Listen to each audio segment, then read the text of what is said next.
Chapter 80.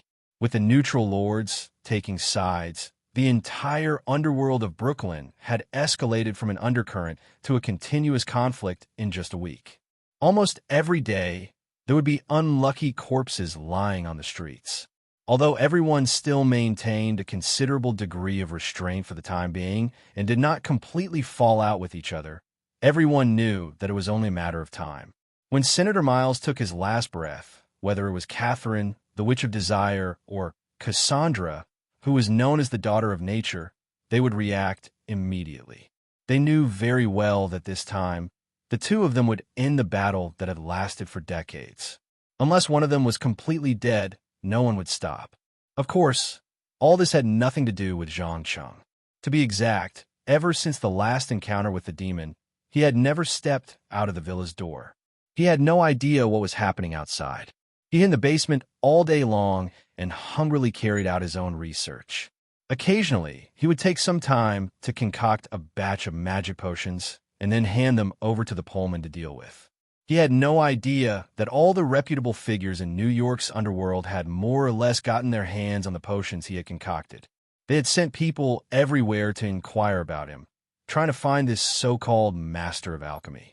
Unfortunately, under the strict guard of the witch Catherine, these people with ulterior motives could not find any clues at all. In addition, Zhang Cheng himself was an otaku. It was simply a daydream to find a specific target in New York with a population of more than 8 million and countless illegal immigrants and stowaways. However, it did not mean that Cain could not find it. With the address given by the witch, the old man easily came to the door of the villa. He narrowed his eyes and looked at the faint arcane energy shrouding the villa. After about 2 or 3 minutes, he smiled and said to himself, "What an interesting place. Now I'm beginning to understand why Catherine kept this secret at the risk of offending countless people. Now let me see what a young man who can concoct so many kinds of potions looks like." As soon as he finished speaking, he raised his silver cane and gently pressed the doorbell. Ding dong, ding dong, ding dong. About 10 seconds later, the closed door suddenly opened a gap.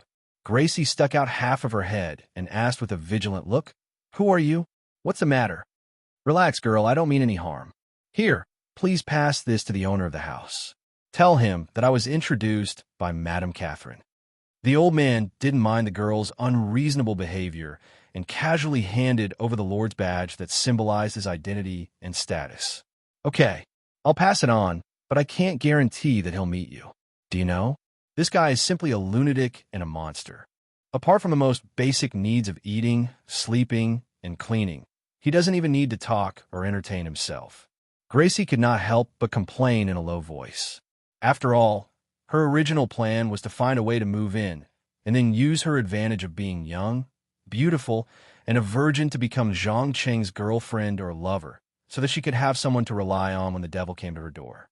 But as the saying goes, plans are never as fast as changes. Never in her wildest dreams would she have thought that Zhang Cheng, who had set his mind on the path of power, had long abandoned the low-level physiological needs of sex and instead pursued something more advanced and pure, knowledge and power. Compared to the extreme pleasure of drinking well water that was rich in arcane energy, the pleasure of copulation was not even worth mentioning. Cain undoubtedly sensed the girl's intentions and explained with a smile. "No, you don't understand, child. It's not that he doesn't need to talk or entertain himself. It's just that he has left his time for more important things. You have to understand that there are always a very small number of geniuses in this world. At a very young age, they have already figured out what they desire in their hearts. Only those mediocre, ordinary people will indulge in material and spiritual pleasures." "Damn it. Fine.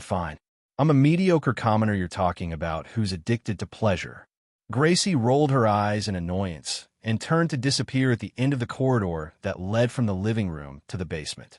As a girl who was in her rebellious phase, what she hated the most was being lectured by others. After a short 2 to 3 minutes, Gracie returned to the door and opened the locks and safeties one after another with extremely practiced movements.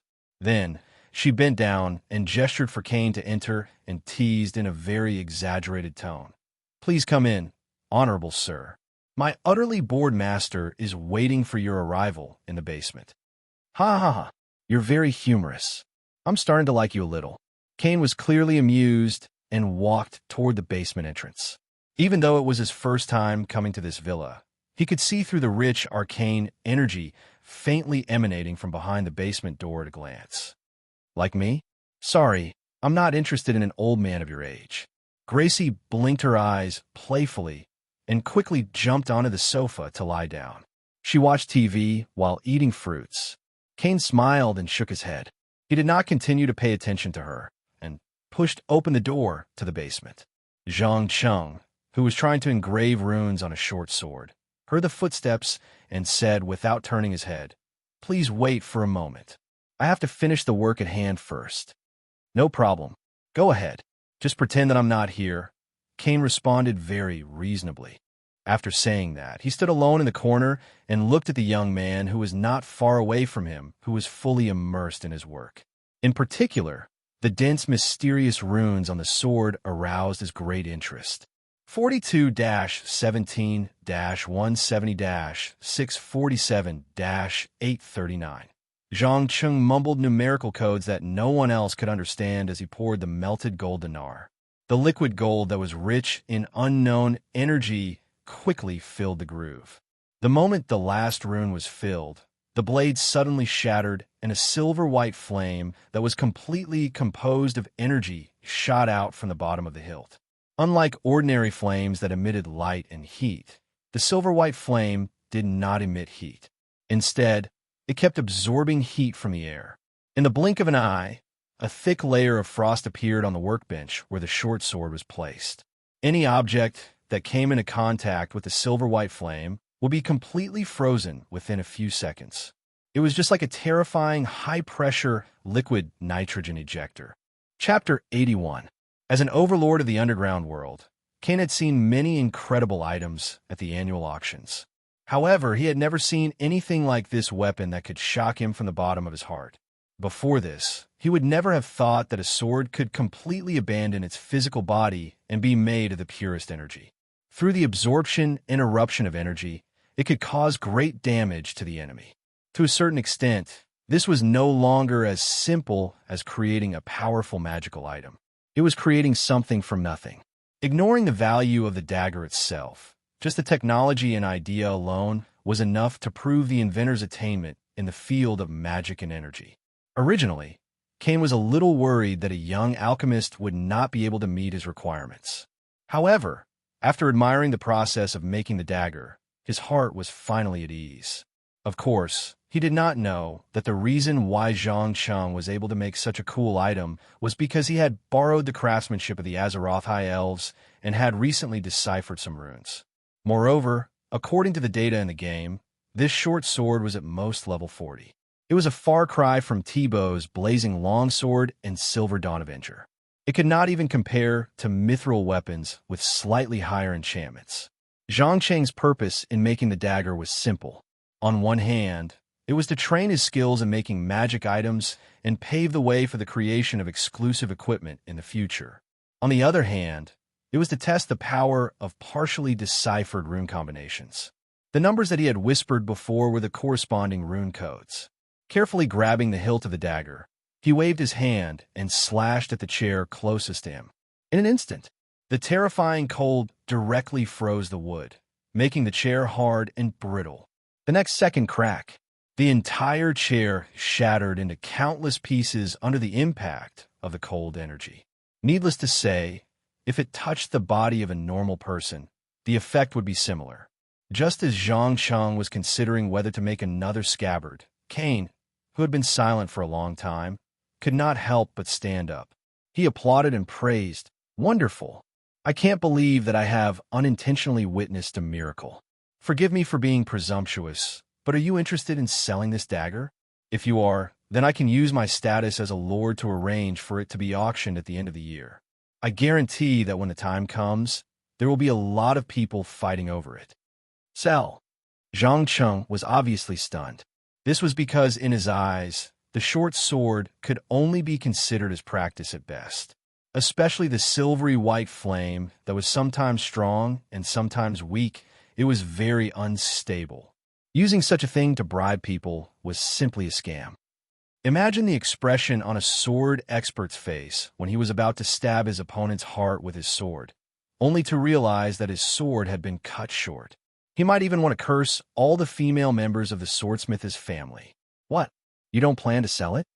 Kane probed with uncertainty. No. What I mean is that this is a defective product, and it doesn't seem appropriate to sell it. Zhang Cheng, who came back to his senses, quickly shook his head and explained. Defective product?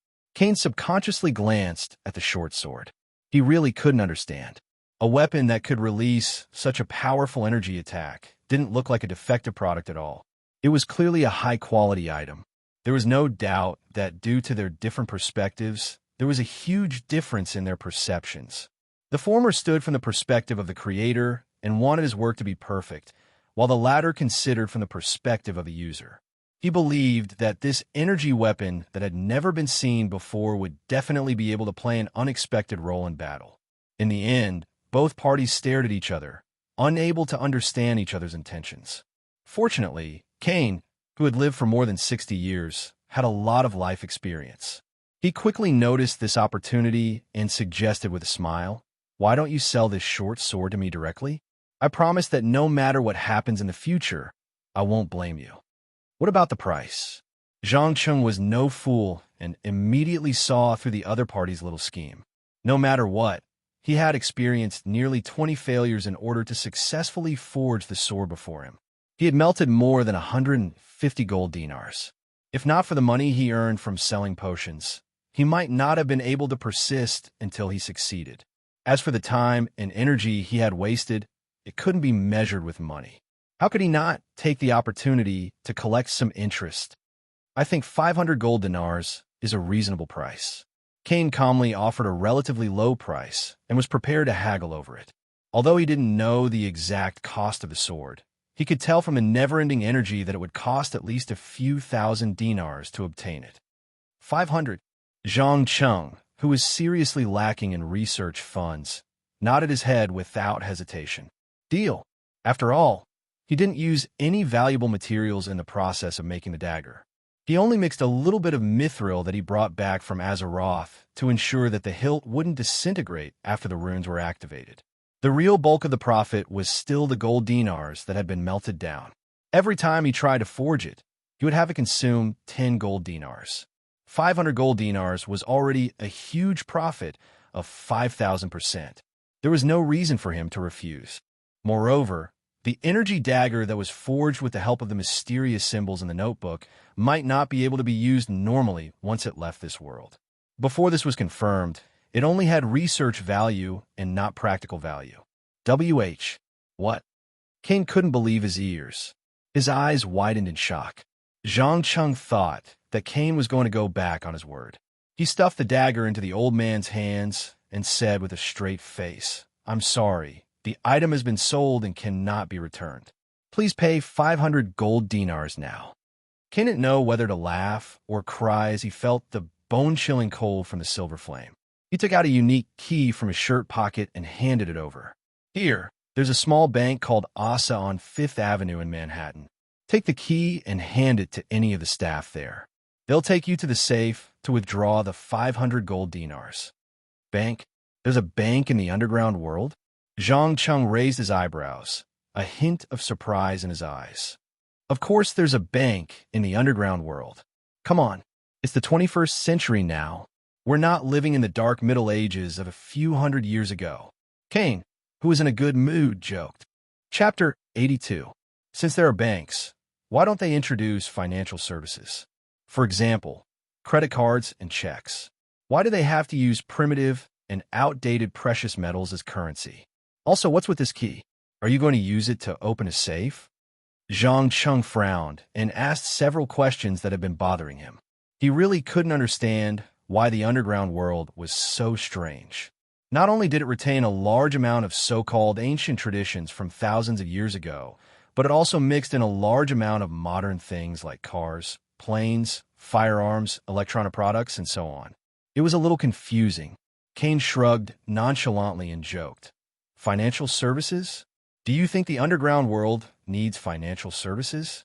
Think about it. If the gold dinar isn't a medium to store energy, is it still worth collecting and preserving? In fact, in my eyes, the gold dinar is more of a symbol of power than a kind of wealth. If you deposit the gold dinar in the underground world's bank, not only will you not receive interest, you will also have to pay a storage fee. The key in your hand is the proof of storage. Zhang Qing nodded thoughtfully. What you said makes sense, but I still don't understand why it has to be gold. Because of two reasons. First, gold is one of the most stable elements in the natural world. It almost doesn't react with any energy, so naturally, it is the most ideal energy carrier. Second, gold has always been recognized as the most valuable metal with the most monetary properties, so it is completely logical to choose it.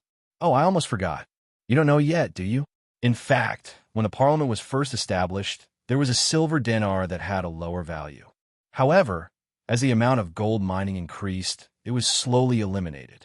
Only a very small amount was kept as ornaments and collectibles. Speaking of this, Kane took out an ancient-looking pocket watch from his shirt pocket and pointed at the dial under the crystal compartment. Do you see this? This is a silver dinar. In 1953, I asked the best watchmaker of the time to make it by hand. I even added a very interesting little magic to it. As soon as he finished speaking, he lightly pressed the metal button on the top of the dial.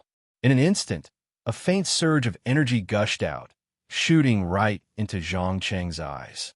Immediately after, his entire mental state started to go into a trance. No matter how he looked at the other party, he felt a sense of familiarity. However, this state only lasted for less than 5 seconds before he quickly realized that something was wrong. Using his own magic power, he forcibly broke free from the control of the mysterious energy. With a vigilant look, he asked, "What is this? Is it some kind of mind control spell?" Relax, my young friend. Do you think mind control spells can be seen through so easily? As I mentioned, it was just a fun little trick that I used to seduce beautiful girls when I was young. But now that I'm old, I don't have the energy to indulge. I'll give it to you as a greeting gift. As he spoke, Kane took off the silver chain and stuffed the pocket watch into Zhang Cheng's palm. As an old man who was good at observing and guessing the thoughts of others, he knew very well how to quickly close the distance between two people. Sometimes a small gift or a topic that piqued the other party's interest could often achieve unexpected results. Is a charm. Interesting. Zhang Cheng stroked the exquisite golden patterns on the back of the watch, a hint of undetectable playfulness flashing in his eyes. After a short silence, Kane took off his hat and placed it in front of his chest, introducing himself in a rather solemn tone. My name is Kane Courtney, the lord of the westernmost part of Brooklyn, and also an elemental envoy. It's nice to meet you, young wizard. Elemental envoy? Zhang Cheng keenly grasped the key words. Through the Pullman's introduction, he roughly knew that the titles of the lords of the underground world were generally related to their abilities. For example, Catherine's title was the Witch of Desire. Her ability was to control desires and obtain power from them. Another example was Cassandra, the Daughter of Nature. She was born in the ancient Druid sect and was good at controlling plants and beasts. Once she entered the forest, few people were her match. Yes, elemental envoy. Kane nodded, raising his right hand and snapping his fingers. In an instant, a bright flame burst out from between his fingers, emitting billowing heat waves. Following that, he put down his hat and crutches, raising his right hand to create a crystal-clear ice flower out of thin air. Ice and fire. Two completely different forms of energy were completed in the hands of a single person. Just as Zhang Cheng was about to say something, the old man's hands suddenly began to turn black and harden at the speed of a few pieces, finally forming a hard structure similar to obsidian. After the transformation of the two hands, Kane took a deep breath and described, Elemental Envoy, as the name suggests, is the power to manipulate the elements. I can create and control fire, frost, and even turn everything I touch into stone, including myself. But there is a prerequisite. I need to consume a medium, and this medium can only be created by alchemy. So you want me to help you create this medium? Zhang Cheng seemed to understand the other party's intentions. Yes, but this medium is not easy to create. In the whole of North America, there are only 3 alchemists who have mastered the corresponding technique, and one of them is Senator Miles. But unfortunately, he is about to die, and I am not familiar with the other 2, so I just want to give it a try. Cain did not hide his purpose and spoke openly.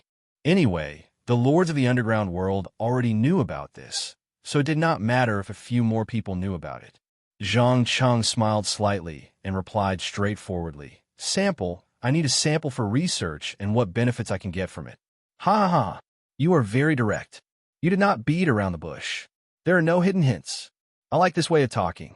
Cain laughed as he carefully took out a small box carved out of crystal. He opened the lid, scooped out a small spoonful of transparent 5-color gravel, and poured it into an empty test tube bottle. He whispered, "I am sorry. Due to the shortage of stock, I can only give you a little for research, and I promise that if you can successfully create it, then I will be your most loyal ally. As long as it is not beyond the scope of my ability, no matter what you want to do or who you want to kill, I will support you unconditionally." "Good. Deal." Zhang Cheng agreed without hesitation. Chapter 83. Then I'll be waiting for your good news. This is my phone number. If there's any progress or if you need any help, please don't hesitate to call me. Perhaps I'm not as resourceful as Catherine, but I still have a little bit of power. Cain politely bowed and handed over a small piece of paper. He then grabbed his cane and turned to leave. For him, the biggest goal of this trip had been accomplished. What he needed to do next was to wait patiently. After all, without a formula, it wouldn't be easy to figure out the manufacturing method of a medium. Conservatively speaking, it would take at least a month or 2, or even a year. As a smart person, he wouldn't choose to hang himself on a tree. Instead, he planned to take the opportunity to contact the other 2 alchemists. But before he opened the door, Zhang Cheng suddenly asked without rhyme or reason, "What's your relationship with the witches? Allies?" Cain stopped in his tracks. A strange expression appeared on his face. After a full minute, he smiled bitterly and replied, "Allies? Sort of. To tell you the truth, when I was young, I had a wonderful time with Catherine. To be exact, her body, until she revealed her evil nature. Let me give you a little advice. You must be careful of Catherine. She's far more complicated, dangerous, and fickle than you think." "Women are fickle, aren't they?" Zhang Cheng deliberately shrugged his shoulders and pretended not to understand. No, please believe me. Catherine is definitely not a normal woman. At least, most normal women would never treat their offspring as consumables." Cain sneered and hinted, "Consumables?" When Zhang Cheng heard this word, he suddenly had a bad premonition. That's right, consumables. You must know that Catherine's real age is already over 270 years old. But why does she still look so young and beautiful? Why does she always exude a charm that men can't resist? The reason is simple. Every 30 to 40 years, she will change her body, and the owner of the body is her biological daughter or granddaughter. Cain expressionlessly said the chilling truth. Zhang Cheng was undoubtedly stunned by this news. He stood there for a long time without recovering. Change her body? Sacrificing his own offspring? No matter which one it was, they all sounded extremely evil. He couldn't believe that the witch who had given him protection when he needed it the most could be so cruel. Cain obviously noticed Zhang Cheng's reaction and continued to whisper, "Maybe you don't believe me now, but it's okay." Calculating the time, it's almost time for Catherine to change her body. At that time, you will see her true face. Oh, by the way, before she completes the body swap, it's best to be careful of every young girl who approaches you. What do you mean? It's simple. Catherine was the desire witch. She could manipulate and even control a person's desires. Moreover, she has a very bad habit. She likes to impregnate the owner of the body first. And then when the owner is 6 to 8 months pregnant, she will complete the body change through a ritual. Then, she will use the powerful strength of the woman during childbirth to eliminate the enemy that is the biggest threat to her. When Cain said this, he gripped his walking stick tightly with both hands. His eyes were blazing with anger. Such intense emotional changes naturally couldn't escape Zhang Cheng's eyes. After hesitating for a few seconds, he quickly probed with an uncertain tone. "You mean she will use her offspring to seduce me?" "Seduce? Don't be stupid. I can tell you that it's not seduction at all. Driven by desire, you will lose control the moment you see the girl. Then, you will madly fall in love with her, possess her, and finally lose her. Pain and regret will accompany you for the rest of your life. What's even more frightening is that Catherine will use this to influence you to continue serving her ambitions and desires." As the last word was blurted out, intense pain flashed across Cain's face. But for some reason, it quickly disappeared. At this moment, even an idiot could analyze that he was definitely the victim from last time. "Why does it have to be me?" Zhang Cheng raised the corner of his mouth and asked with great interest. "You're just like me from 35 years ago. Smart, confident, and with endless potential. Catherine will definitely not let go easily." "All right, I've said all that I can say. It's up to you to decide what to do. One last reminder, you'd better set up a barrier around this house. Otherwise, you'll be able to feel the mysterious energy emerging from the ground from tens of meters away." After saying this, Cain used his ability to freeze the energy dagger with a huge ice block. He then took off his jacket and wrapped it in it. He then pushed open the door and left the basement. Looking at Cain's slightly bleak back, Zhang Cheng sneered and muttered to himself, "Want to control me? Try it if you're not afraid of death." Ever since he decided to embark on the path of power, his personality and way of thinking had become increasingly cold, selfish, and ruthless. Trying to control him with things like love was completely a daydream. After figuring out the true nature of the witch, Zhang Cheng quickly put this matter to the back of his mind. He began to design a barrier around the entire villa according to Cain's suggestion. In fact, he could feel it himself. When the water filled with arcane energy accumulated, it would have an effect on the surroundings. It was just like the Eversong forest where the high elves used to live. It was just that he had been busy with research recently and had subconsciously neglected the problem of the barrier. Now that someone had reminded him, he definitely had to take action to cover it up and prevent it from being spied on by unknown forces. No matter what, arcane energy was not a product of this world. There was no harm in being careful. About 2 hours later, Zhang Cheng finally completed the design. According to the markings on the blueprint, he set up protective runes on several major energy nodes in the villa. At the same time, he also installed an arcane eye at the highest point of the roof. Any creature that came within 100 meters of the house would be shown in the crystal ball in the basement. After he was done with all the work, he activated the barrier without hesitation. In the blink of an eye, a mass of violet light enveloped the villa from the bottom up. It gradually became transparent and finally disappeared completely. When the owl on a tree 20 meters away saw this scene, its entire body clearly trembled a few times. It hurriedly flapped its wings and flew in the direction of the restaurant. Chapter 84. An owl flying across the sky in the middle of the day was undoubtedly an eye-catching sight. However, I couldn't care less. He flew past countless cars and pedestrians and entered the ventilation duct at the side of the restaurant. A few minutes later, he finally appeared in the witch's bedroom. His body began to expand rapidly, and in the blink of an eye, he turned from an owl the size of a Coke bottle into a naked young man. Catherine, who was lying on the sofa, stroked the kitten that had just turned 1 month old. She didn't even raise her head as she asked, "Why are you back? Didn't I ask you to keep an eye on the little Magus?" "I'm sorry, Master. I'm afraid my mission has to be terminated early." Just now, he activated an unprecedented magical defense. "If I continue to stay nearby, I will definitely be discovered. Also, I suspect that Lord Cain said something that he shouldn't have. Otherwise, why would he suddenly increase the defensive measures?" The young man knelt on one knee and voiced his guess. "Oh, you think that Cain would betray me at this crucial moment?"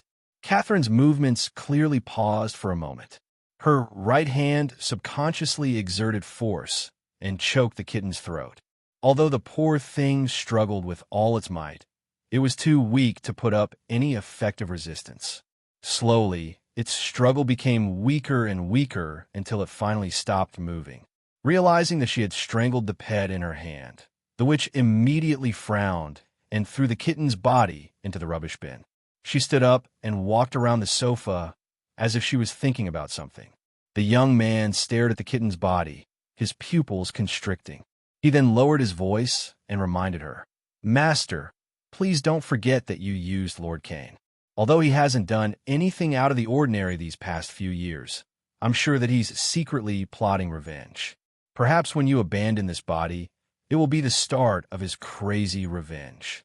Catherine nodded thoughtfully. "Your analysis makes sense. I also think that there's something wrong with Cain. He's been too quiet these past few years, not at all like he was when he was young. I think that the most important thing now is to prevent Lord Cain from revealing too much information. Otherwise, I'm afraid that the young magus will be wary of you. It won't be good for our next plan." With that, the young man lowered his head and fell into silence. He could feel that his mistress was in a bad mood. It was better not to provoke her. "Go. Tell Cars to come see me immediately." Catherine's eyes flashed with a dangerous light as she quickly gave the order. The young man stood up without saying a word, pushed open the door, and disappeared into the pitch-black passage. About half an hour later, the old Mexican man arrived as scheduled. The first thing he did when he entered the room was to bow. Then, he calmly reported, "Madam, I have found a qualified descendant as per your request. Her name was Elizabeth, and she was 16 years old this year. She had been abandoned by her parents when she was very young. Currently, she was adopted by a family that specialized in adopting orphans to earn living expenses. Her life was quite difficult. If you want, I can get custody of her at any time. In addition, according to blood relations, she should be your granddaughter." As soon as he finished speaking, he took out a few photos from his pocket and handed them over. It was a picture of a blonde girl in her puberty. Both her figure and appearance were very similar to the witch herself. Her entire body was brimming with youth and vitality.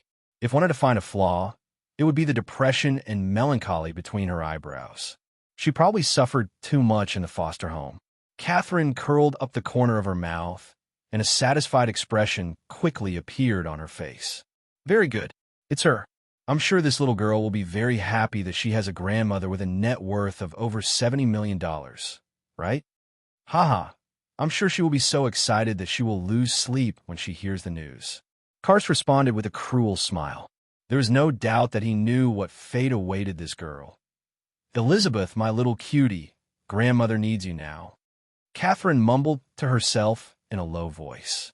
She then sat back on the sofa and said in a very serious tone, "I'm sure you already know that there's something wrong with the little wizard.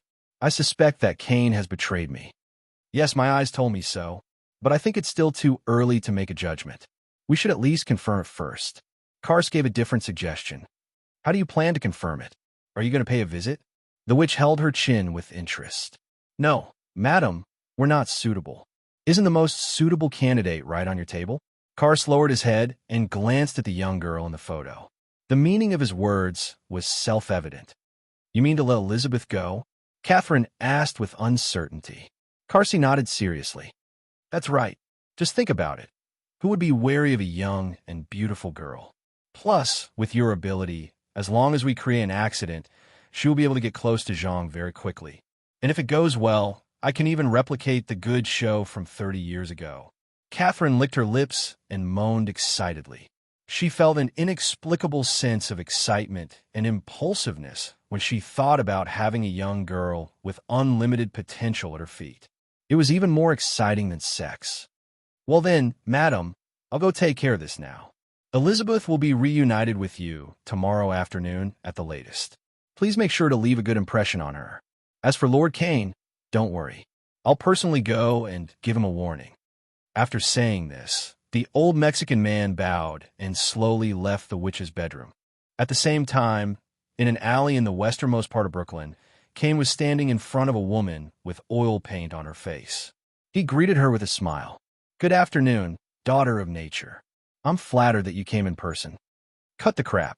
What's the matter? You know I can't leave my territory for too long," the woman urged impatiently. Obviously, she was none other than Catherine's nemesis, Cassandra. It was hard for outsiders to imagine that two enemies who were supposed to be on different sides actually maintained a secret relationship underground. Relax, my dear. I'm just here to inform you that the appointed time has arrived. Please get ready. Kane suddenly raised his head, his eyes full of hatred. What? You mean? Chill. Please don't say it out loud. Today, I found someone you can never imagine. He will help us defeat Catherine. Is that so? Well, according to the agreement, I'll cooperate with you. Remember, there's only one chance. If we fail, we'll all fall into the abyss of no return. No, it's not us who should fall into the abyss. It's Catherine. Chapter 85. Conspiracy, Power, Struggle.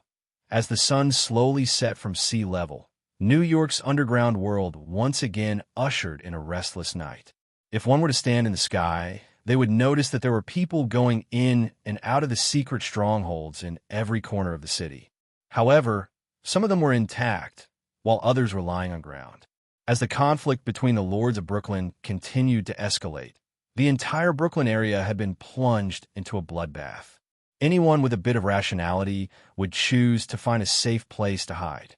Only those ambitious guys would choose to join one side and kill the enemy to please the lord they were loyal to, so that they could get a generous reward after victory. Of course, most of these people were expendable goods and cannon fodder. On one hand, they were testing the strength of the opponent, and on the other hand, they were weakening the strength of the opponent. They could not survive the cruel phase of mutual exhaustion. Zhang Cheng, who had not left his residence for a long time, was now standing on the rooftop of a 25-story commercial building. He looked down at 7 or 8 shadows in the distance, launching an attack on a stronghold. For a moment, gunshots, explosions, screams were endless. It was just like a war. The battle only lasted for a few minutes. The well-prepared attackers easily killed all the resistors inside. They dragged the corpses out one by one and threw them into the trucks that had been prepared in advance. Then they left, leaving behind a large area of bloodstains and traces of destruction. After a while, 2 trucks printed with the English letters of Cypress Cleaning Company stopped at the door. 4 people came down from the trucks and rushed into the house. They skillfully used their superpowers to wipe away the blood and repair the bullet holes. In less than 15 minutes, the house was restored to its original state. If they had not seen the scene with their own eyes, no one would have thought that there was a fierce battle not long ago. Hee, is this a war game? It seems to be quite interesting. Zhang Qing muttered to himself with a faint smile. No, Your Excellency, this is far from a war game. At best, it's just testing each other. Before the Supreme Council officially announces the start, no lord will act rashly. Otherwise, they will be severely punished.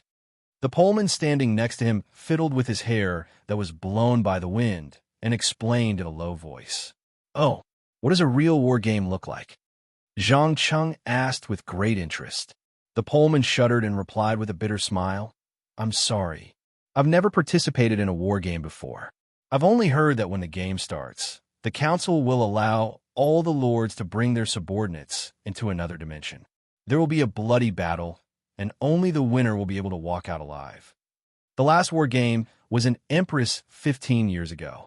A total of 20 lords participated. Including the number of followers, there were more than 3,000 people on both sides.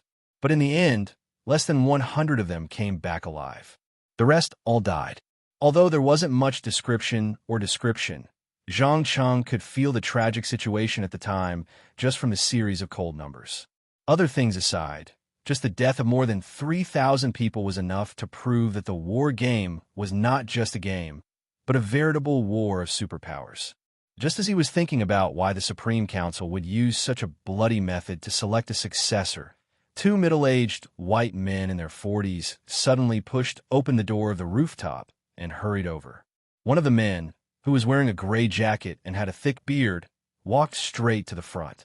He placed one hand on his chest and bowed slightly. He said carefully, Mr. Wizard, the target has appeared. Do you think it's time to pay us? Oh, has it appeared? Zhang Cheng hurriedly raised the binoculars in his hand and looked at the back door of a four-story supermarket in the distance. He saw a burly man with a gloomy expression walking out from a corner. He was pointing at the 5 young men as if he was giving orders. The burly man was none other than the leader of the werewolves that he had been looking for a long time, Sokka's. Pullman, give them the reward. Zhang Cheng's lips curled up slightly, and a cold glint flashed in his eyes. Here, you can open it now. The Pullman did not waste any time and threw a small password-protected box over. The 2 men immediately opened it and scanned through it. Unconcealable joy appeared on their faces. They bowed again and disappeared into the safety passage. Not long after they left, Zhang Cheng stood up and shook off the dust on his body. He opened the Firestone staff that was wrapped in layers of linen and tied a leather pouch filled with potions to his belt. It was obvious that he was ready for battle. To be more precise, from the moment the mission was given out on the parchment scroll, Sokka's was destined to die. Because whether it was for the reward or to take revenge for almost dying at the hands of Sokka's, Zhang Cheng would do anything to get rid of this dangerous werewolf leader. Today, through the bounty posted in the underground world, he had finally tracked down Sokka's hiding place. What he had to do next was to charge in and start a massacre. The Pullman obviously knew this. He reminded him with a serious expression, "Sir, are you sure you want to do this alone? Don't you need the help of a few magic hunters or vampires?" Zhang Cheng smiled coldly and shook his head. No need. I alone am enough. This is my battle. I don't need anyone else to interfere. Remember, your mission is to wait here and clean up the scene after I leave. Do you understand? Yes. Before the Pullman could finish speaking, Zhang Cheng suddenly stepped over the protective fence and jumped straight down from the 25th floor. Normally, the gravitational acceleration from this height was enough to turn anyone into a meat patty. Even werewolves with strong muscles were no exception. But the moment he was about to make intimate contact with the hard ground, a strong air current appeared out of nowhere and forcibly slowed down the speed of his descent. It even allowed his body to float and slide close to the ground at a very fast speed. Through the dim light, the Pullman could vaguely see an unknown dragon-like whirlwind form lifting Zhang Cheng up. Although he didn't recognize the wind elementals of Azeroth, he knew that it must be some kind of supernatural creature like dragons, giants, monsters, vampires, relying on the summoned wind elemental. Vala, Zhang Cheng only used a few seconds to rush to the back door of the supermarket. He then threw out the long-prepared flaming storm. The next second, boom, the scorching flames instantly engulfed the werewolf who didn't even have time to react. Chapter 86. Vera, kill them all. Zhang Cheng ordered the summoned wind elementals without hesitation. Based on his understanding of werewolves, the chances of any ordinary human surviving in this supermarket were close to 0. Hence, there was no need for him to hold back. He could just kill them all. Yes, Master, Vera replied through the telepathic link. She quickly made the air flow around her body spin at high speed as she pounced on one of the werewolves who was trying to extinguish the remaining flames on his body. Before the latter had time to recover from the sudden flaming storm, he immediately felt a heart-wrenching pain. He looked up and realized that his entire upper body had been shredded into a bloody mess by the invisible air blades. Some parts of his body even revealed his white bones. What was more frightening was that even with the werewolf's super regenerative abilities, the wounds could not heal in a short period of time. This was because during the cutting process, many things similar to static electricity remained within the ruptured skin and muscles, severely hindering the repair of the damaged cells. Oh, damn it. Help me. There's a monster here. The werewolf roared as he quickly transformed, trying to use his powerful muscles to break free. Unfortunately, the wind elementals did not have a body or fixed form. He waved his claws, but was unable to grab anything in the end. Instead, he lost a few fingers. When the other 2 werewolves heard their comrades cry for help, they could not be bothered to continue extinguishing the flames. They also transformed and charged forward to tear and tear at their comrade without a shred of rationality. Sokka's was the only one who sensed that the situation was not good. It turned and ran toward the warehouse at the back door of the supermarket, not caring about the lives of its subordinates. To be precise, it was using its subordinates as cannon fodder to stall for time. Oomph. Still trying to run? Zhang Cheng sneered. He raised his hand and summoned the water elementals, Maroas, Sarsos, and Sathine, and had them block all the exits from 4 directions.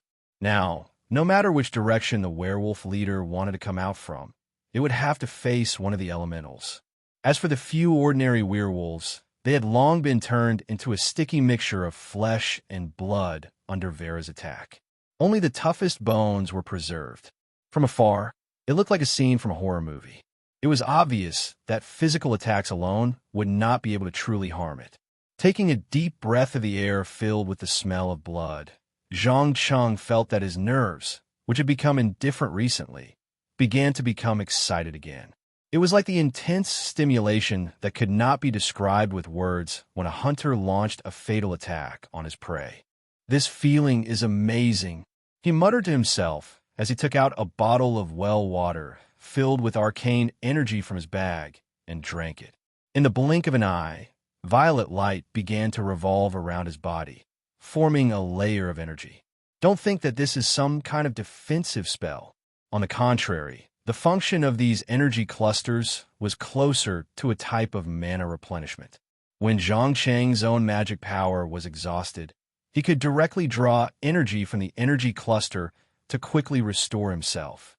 Of course, just as there was a good side and a bad side to everything, the disadvantage of forcibly absorbing energy from the outside world was that it was highly addictive.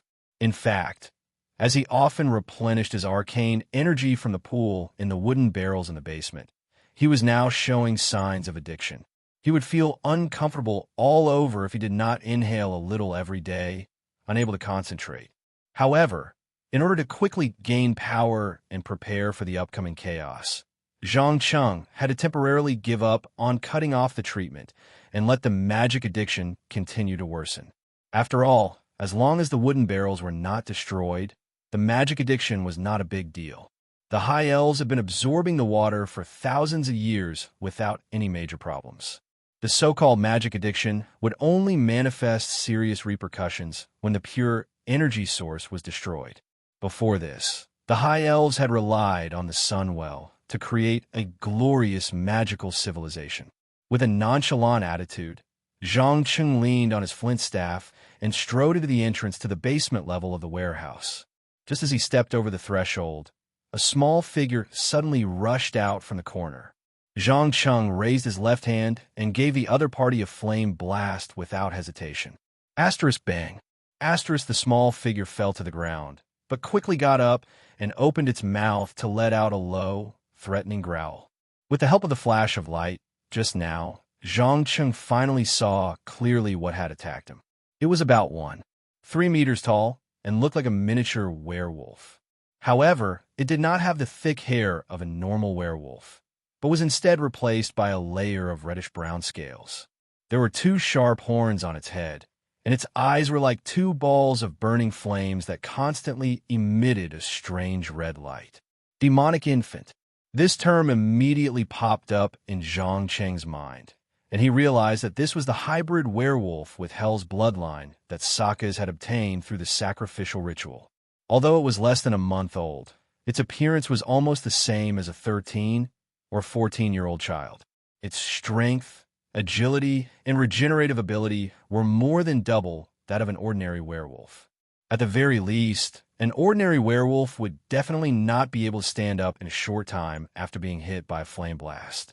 However, the hybrid werewolf seemed to be fine. It rolled on the ground and quickly retreated, intending to launch its next sneak attack under the cover of darkness. Is this your trump card, Sakas?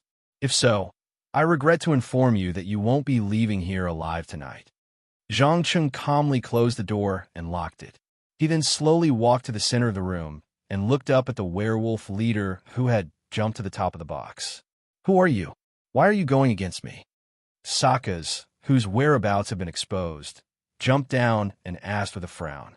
Even now, he still couldn't understand why an adept would appear out of nowhere and try to kill him. Ha ha, you're actually asking why? My God. Zhangqing couldn't help but laugh out loud. As he laughed, he asked, "Don't you remember that you were the one who chased me down several streets with your subordinates just over a month ago?" "Me? Chase you down?" Sokka narrowed his eyes and began to search his memories. About a minute or two later, he suddenly thought of something and exclaimed in disbelief, You're the Asian youth that Catherine saved?" Zhangqing nodded lightly. "Ah, it seems like you haven't forgotten me. Tell me, what is your motive for attacking ordinary people and kidnapping young women to sacrifice to the demons? If you answer me well, I can grant you a quick and painless death." Chapter 87. Woo, woo, woo, woo, woo. While the two of them were conversing, a large number of young werewolves with hellish bloodlines slowly left the cover of darkness and surrounded Zhangqing from all directions. They let out threatening growls, ready to attack the moment the order was given. However, for some reason, the werewolf leader did not react. He didn't even seem to have any intention of transforming. He simply stood where he was unmoving. After 2 to 3 minutes, he suddenly lifted his head and started laughing maniacally like a madman. "Ha ha, I understand now. I understand now. You must have been sent by Master to test me. It doesn't matter. I will prove that I am Master's most capable servant. And you will die here today, just like the 3 before you." Master, a strange look flashed across Zhangqing's eyes. He had never expected that the other party wasn't acting alone. There was even a hidden and mysterious force behind him. "What? Do you want to deny it? Apart from Master's great power, who else can turn an ordinary person into an adept in just half a month?" "Ah, I understand now. You have only just obtained your power, so you don't even have the right to know Master's name. It doesn't matter. I will teach you this lesson. No matter who survives in the end, they will be able to serve Master even better. Perhaps it was a mental problem, or perhaps it was just too imaginative." Either way, Sokka seemed to have determined that Zhangqing was just like itself, a pawn of someone behind the scenes. There was even an inexplicable fanaticism in its eyes. More terrifyingly, it showed no fear of death at all. It was as if dying for its master was a great honor. Zhangqing instinctively frowned at the sight of this. He spoke in a tone filled with disgust. "Excuse me for interrupting. First, I must declare that I have nothing to do with that crazy master of yours. Secondly, if he is as powerful as you claim, why is he hiding in the shadows like a rat in the sewers? Lastly, I don't care what schemes you have planned. However, you have provoked me. That is why you must die today." "What? You dare slander the great master? Unforgivable!" Sokka roared furiously. "Umph. On what basis? Just because of these disgusting demon infants? I'm sorry, maybe a week ago it was a little difficult for me to deal with them, but now..." Zhangqing pursed his lips and deliberately dragged out his words. Suddenly, he raised his staff and released a bone-piercing ice ring with himself as the center. "Ha!" After a crisp sound, the entire warehouse was covered in a layer of translucent ice. Be it the werewolf leader or the approaching hybrid werewolves, none of them managed to escape. Obviously, this was no longer the Frost Nova cast by the mages of Azeroth, but a new spell created by deciphering magic runes. Its power was more than 10 times higher than the previous spell. Of course, the disadvantage was that once he left the magical earth and went to another world, the spell would probably lose its effect. Seeing that the enemies around him were firmly locked in place, Zhangqing's hands suddenly emitted scorching flames. With a boom, the unlucky bastard closest to him was blasted away and smashed into several pieces. Although the hellish werewolves had strong resistance to fire, they could not resist the shock waves of the violent explosion. In addition, the ultra-low temperature caused their blood and body fluids to freeze, which naturally led to an unbelievable result. Fireball, Flame Blast, Flaming Storm. Although in terms of talent, he was an out-and-out frost mage, but now he was proficient in using fire spells to kill the defenseless enemies one by one. When the last hybrid werewolf crashed into the corner and broke into 2 pieces, Sokka finally broke free from the shackles of the frost. The muscles on his body expanded rapidly as he screamed crazily, "Ah! No! You've ruined my mission. You've ruined my master's plan. I'm going to kill you. I'm going to tear you to pieces." In the blink of an eye, he transformed from a slightly muscular human into a huge werewolf. However, compared to the grayish-brown fur of ordinary werewolves, his fur was closer to silver, or rather, silver-white. When the moonlight shone in through the window, it even emitted a faint halo, as if reflecting the light. Without a doubt, Sokka's was no ordinary werewolf leader. He was a descendant of an ancient noble lineage. According to the legends of this world, the common ancestor of all the werewolves came from Fenrir in Norse mythology. To be exact, it was a hybrid child born from the union of a demon wolf and a mortal woman. Its 6 direct descendants formed the 6 great werewolf clans that later became the famous werewolf clans. Generally speaking, the purer a werewolf's bloodline, the greater their strength, speed, regeneration, and resistance. Their fur was also closer to silver and translucent. A werewolf noble? Things are getting more and more interesting. Zhang Chung muttered softly as he quickly retreated. He didn't want to see if the other party's black and sharp claws could break his mana shield in one go. Don't even think of running. Sokka's exerted strength in his legs and flew out like a cannonball. His speed was comparable to a speeding car. He arrived in front of Leyland in an instant and swung his claws, which glowed with black light. Zhang Chung had undoubtedly not expected that he could be so fast with pure muscle strength. He had no time to dodge at all. There were only 2 choices in front of him now. He could either use the blink spell to escape the attack range, or activate the ice barrier to deal a fatal blow. After a brief consideration, he finally chose the latter, which was to activate the ice barrier. The next second, asterisk bang. Asterisk, a ball of solid ice emitting a bone-piercing chill appeared out of thin air, forcibly blocking the sharp claws descending from the sky. The claws left 5 deep claw marks on the reinforced concrete wall when they were flung away by the massive reaction force. It went without saying that once one was caught, even if one was lucky enough not to have any vital organs injured, one would die from excessive blood loss within a few short minutes. A whoop! Accompanied by an ear-piercing howl, Sokka swung his claws wildly at the ice barrier, trying to shatter the hard outer shell with brute force. Unfortunately, no matter how he slapped and bit, he could only leave light scratches on the outer layer. Shattering it was a pipe dream. Chapter 88. No, there's nothing that can stop me from killing you. Nothing. Driven by its bestial instincts, Sokka's had completely lost its rationality. It didn't realize the impending danger at all. It continued to roar crazily while brandishing its claws to attack the indestructible ice barrier. Every collision would create a loud sound. It had to be said that the transformed Sokka's was completely different from the ordinary werewolves outside. Even the demonic infant mixed with Hell's bloodline couldn't compare to it. Its terrifying strength could be clearly felt even through the layer of ice. Although Zhang Chung wasn't sure if the other party could dismantle a tank with its bare hands, it definitely wouldn't have a problem dismantling an ordinary car with its bare hands. This was especially so for the claws that were suffused with a strange black glow. They definitely weren't as simple as having a calcium structure. However, just as the saying went, no matter how powerful a weapon was, it was meaningless as long as it couldn't hit its target. The instant the ice barrier disappeared, Zhang Chung appeared behind the other party with a blink spell.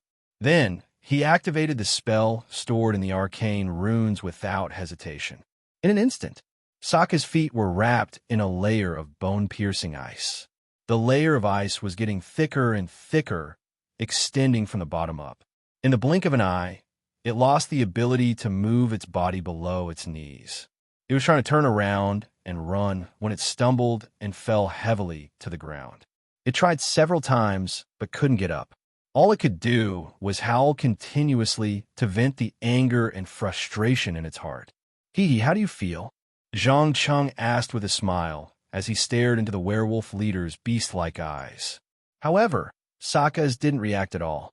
It just repeated the actions that were destined to fail over and over again.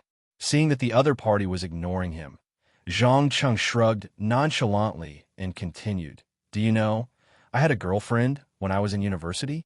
She had a dog. One winter was especially cold. She was afraid that her pet would freeze, so she spent money to buy a bunch of clothes and shoes. Guess what happened in the end? That dog couldn't even walk after putting them on. It stumbled down the stairs just like you are now. It was from this incident that I got an idea. When dealing with special enemies with huge bodies and terrifying strength, there's no need to fight them head-on. It's enough to destroy their body coordination. Of course, strictly speaking, you're not a dog, but in my opinion, you're not even as smart as that dog. At least after the dog fell down a few times, it thought of using its mouth to tear off the shoes that were hindering it from walking normally. Oh, right, I almost forgot to tell you. The spell stored in the rune will continuously release frost energy until you're completely frozen into a huge ice block. No matter how you struggle or destroy it, it will continue to repair itself for 6 hours. If you want to say something now, do as soon as possible. Otherwise, you will never have the chance to speak. Because the moment you lose the ability to move is the moment I kill you. As soon as the last word was uttered, Sokka suddenly stopped moving and returned to its human form in a matter of seconds. With a savage look, it replied, "So what if you kill me? I've long been prepared to appear for Master's great cause. You, on the other hand, don't even know Master's name. I'm starting to look forward to what kind of fate Master has arranged for you." What? You're not going to say his name before you die? I promise that as long as you tell me, you will be spared from death. Zhang Cheng pretended to be kind and tempted him. Ha! Fool! Do you think I'm afraid of death? No, I'd rather sell my soul than betray Master. Sokka's laughed maniacally and shook its head. Staring at this stubborn fellow, Zhang Cheng suddenly felt a headache coming on. After a few seconds of consideration, he immediately put on a helpless expression and sighed. Sigh. All right, let's change the topic then. What makes you think that Master, who doesn't even dare to show his face, has bestowed me with power? Or do you have any evidence to prove it? Ever since he was inexplicably thrown onto this familiar yet strange earth, he had been wondering who did it, and what their intentions and motives were. Now that a suspicious clue had suddenly appeared, he naturally wouldn't let it go easily. No matter what, he had to investigate it first. There's no need for proof. When Master is willing to appear before you, you will naturally understand his greatness. You will bow down before him and beg for mercy and forgiveness. After saying that, Sokka slowly closed its eyes and stopped talking, allowing the bone-chilling cold to completely envelop itself. Damn it! In the end, I still didn't get any useful information. Zhang Cheng grumbled through gritted teeth as he summoned the Earth Elemental Caesar through the spiritual link. In less than a minute, the huge stone golem squeezed through the entrance and arrived at the center of the warehouse. "Break it," Zhang Cheng ordered as he pointed at Salus, who had been frozen into a block of ice. "Yes, Master." Caesar raised its fist, which was made of the hardest stone, and smashed it down on the ice. Asterisk boom. Asterisk after a loud bang. Spiderweb-like cracks appeared on the surface of the ice. Then came the second punch, the third punch, the fourth punch, all the way until the 20th punch. Asterisk boom. Asterisk the ice shattered into countless small pieces on the spot. As for Sokka's, who was in the center of the ice layer, it broke into several pieces. Glancing at the frozen corpse, Zhang Cheng walked straight into the depths of the warehouse, intending to search to see if he could find any clues. But the moment he pushed open the door to a guard room, he was immediately stunned. In the narrow space, 7 to 8 werewolves were curled up in a ball, shivering. 2 of them were children under the age of 10. Unlike normal werewolves who would be dominated by their bestial instincts after transforming, these werewolves clearly maintained their rationality. They did not charge forward to attack, nor did they raise their heads to howl. "Who are you people?"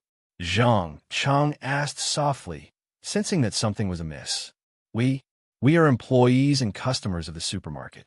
That monster, he bit us, and then we became like this within a few hours," a werewolf with obvious female features explained carefully. "Oh, so you've just been transformed?" Zhang Cheng's expression changed slightly when he realized what had happened.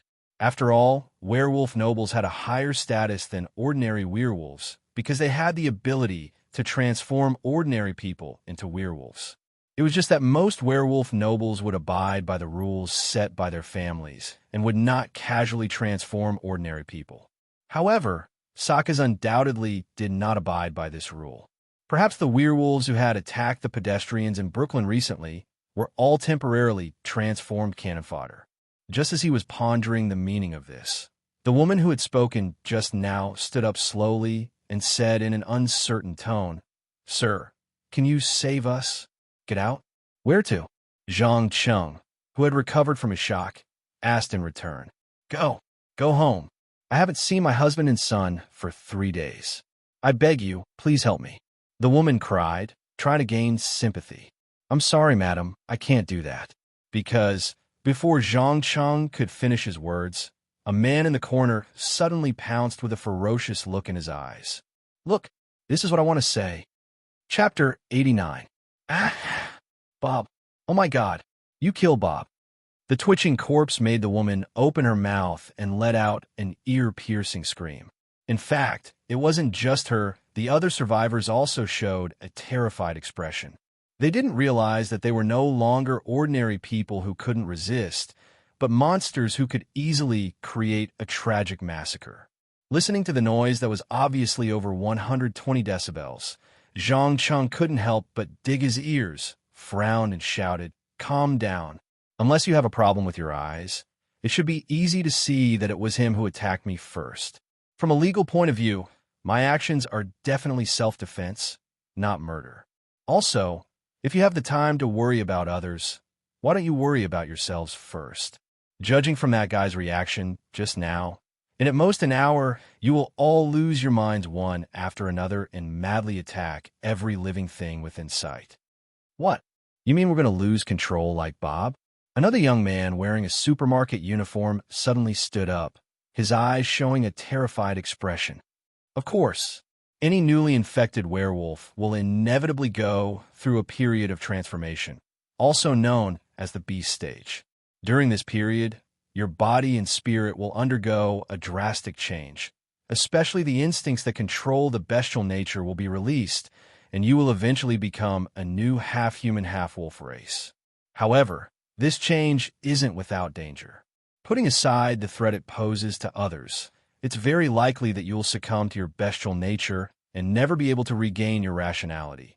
Zhang Cheng explained as he flipped through the messy documents and books on the table. Soon, he found an old book that recorded in detail about the sacrifice to Hell's demons.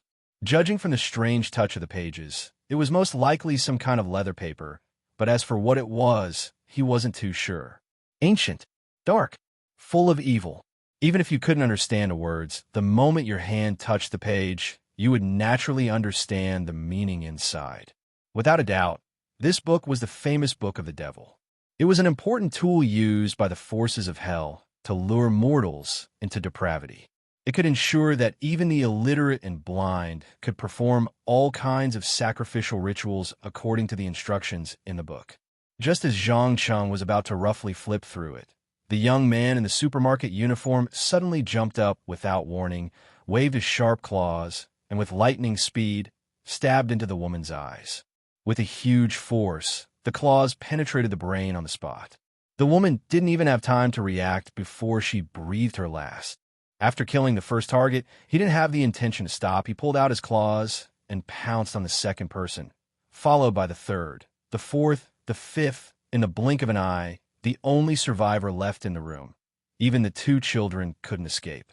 Looking at his blood-stained hands, the young man revealed a ferocious smile. He then knelt on the ground and said in a very humble tone, "Sir, I've already cleared up these troubles for you, but I've also committed an unforgivable crime. I swear, as long as you can help me get through this dangerous period, I'm willing to give you everything." "Oh, how do you know that they are trouble for me?" In the face of this crazy behavior, Zhang Cheng didn't have the intention to stop it. Instead, he asked with interest, "Because from the way you killed Bob without hesitation, I can see that people like us have no value in your eyes at all, and things without value are generally referred to as trash. Since they are trash, they naturally have to be disposed of. If I want to live, I have to prove my value, right?" The young man replied very calmly. So you choose to use murder to prove yourself? Zhang Cheng raised his eyebrows in surprise.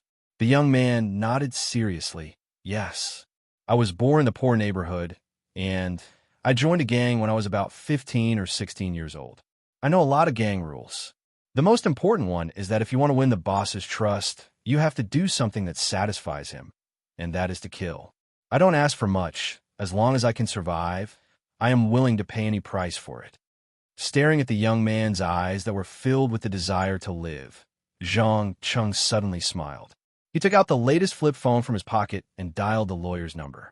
About 10 seconds later, the Pullman's nervous voice came through the phone. Hello? Sir, are you okay? Is everything settled inside? Everything is settled. But there is a small problem now. Sokka has used his noble bloodline to transform a few ordinary people. I want to know, under normal circumstances, how do you deal with these people? Zhang Cheng pretended to be relaxed and asked, Ordinary people? How many? If there are too many of them, you have to get rid of them all, because once they go crazy, there is no way to deal with them. If there are only a few of them, you can consider keeping them for your own use. I know an old werewolf living in seclusion in New York. He can help to train the new werewolves who are dominated by their bestial instincts, the Pullman quickly suggested. Looks like your luck is not bad. Zhang Cheng glanced at the young man kneeling at his feet, then continued to speak into the phone. There were 7 or 8 of them just now, but now there's only one left. I intend to give him a chance. Also, you can come in and clean up the scene. I still have some matters to attend to and need to rush back. Understood. Please rest assured, I will take care of everything. Remember, no matter what you saw tonight, it is best not to tell anyone, or else. I didn't see anything. I didn't hear anything. Very good. As the beeping sound came from the receiver, Ballman finally breathed a sigh of relief. He took out a tissue to wipe the sweat on his forehead and hurriedly took the elevator downstairs. It didn't take long for him to rush into the warehouse. Just as he entered, he saw frozen corpses all over the floor, as well as the head that belonged to Sokka's. Oh my God, what a novel way to die. The corner of the lawyer's mouth twitched as he took 2 steps forward, casually tore off a piece of dust-proof cloth, and wrapped the head up, intending to take it away. This was because the witch Catherine had put up a high bounty of 200 gold dinars for this troublesome werewolf. But before he could wrap up the head, a shadow slowly walked out from the darkness. Who are you? The Pullman was obviously shocked. He pulled out a short silver-plated dagger and asked loudly, Don't be nervous, sir. My name is Clover, the new werewolf who needs to be trained. As he spoke, the young man revealed his half-human, half-wolf body. As he had not passed the feral stage, he did not have the ability to freely change his form. Chapter 90. Mission: Revenge completed. You have successfully killed your enemy. You are rewarded with 2 talent points and an increase in your magic power limit. As the small words appeared on the parchment, Zhang Cheng quickly sensed a powerful arcane spell flowing through his veins. Before he could even take a few steps, the transformation of his body was complete. Even though this wasn't the first time, he was still shocked by the terrifying ability displayed by the parchment. In addition, Sokka's strange words made him increasingly suspicious that his arrival in this world wasn't just a coincidence. Of course, he wasn't so foolish as to completely believe in an idiot who was like a cult fanatic. He was just very interested in the master who was hiding behind the scenes. It must be known that the werewolf nobles of this world weren't the lackeys of the villains in many fantasy novels, nor were they the cannon fodder of the dark forces. The most powerful among them could single-handedly take on thousands of armies armed with firearms. According to the records of the underground world, when Nazi Germany invaded the Soviet Union during World War II, there was once an infantry regiment that accidentally fired a cannonball into the castle that the Silver-Eyed clan had lived in for generations. In the end, this regiment disappeared from the world just an hour later. To be more precise, they were all killed. The scene was littered with mutilated corpses. The one who did this wasn't a group of werewolves, but a werewolf, Phantom Anthony. It was said that his limbs were exceptionally strong after his transformation, and he could temporarily exceed the speed of sound when running at full speed, creating afterimages. Most of the time, his opponents were killed before they could even react. It could be said that werewolves, especially pure-blooded werewolf nobles, were often very arrogant. They definitely wouldn't behave like Sakas. Either Sakas had been brainwashed or controlled by some unknown mental magic, or there really was a terrifyingly powerful mastermind plotting something behind the scenes. As someone who was more paranoid, Zhang Cheng was undoubtedly more willing to believe the former. Just as he was thinking and walking along an unknown alley, he suddenly noticed that a woman about 8 meters tall had appeared a dozen or so meters in front of him. As the sky was too dark and there weren't any lights nearby, he couldn't see her face for the time being. "Good evening, Lil Magus." The woman suddenly opened her mouth and greeted. "You are?" Zhang Cheng immediately stopped and maintained what he thought was a safe distance. "Hee, I'm Cassandra, the daughter of nature. It's nice to meet you." As she spoke, the woman took 2 steps forward and took off the hat on her head, revealing her true appearance. He had short black hair and black eyes. His cold face was smeared with either oil paint or strange patterns like tattoos. His arms and thighs were thick and powerful. It was obvious that he had undergone rigorous training for a long time.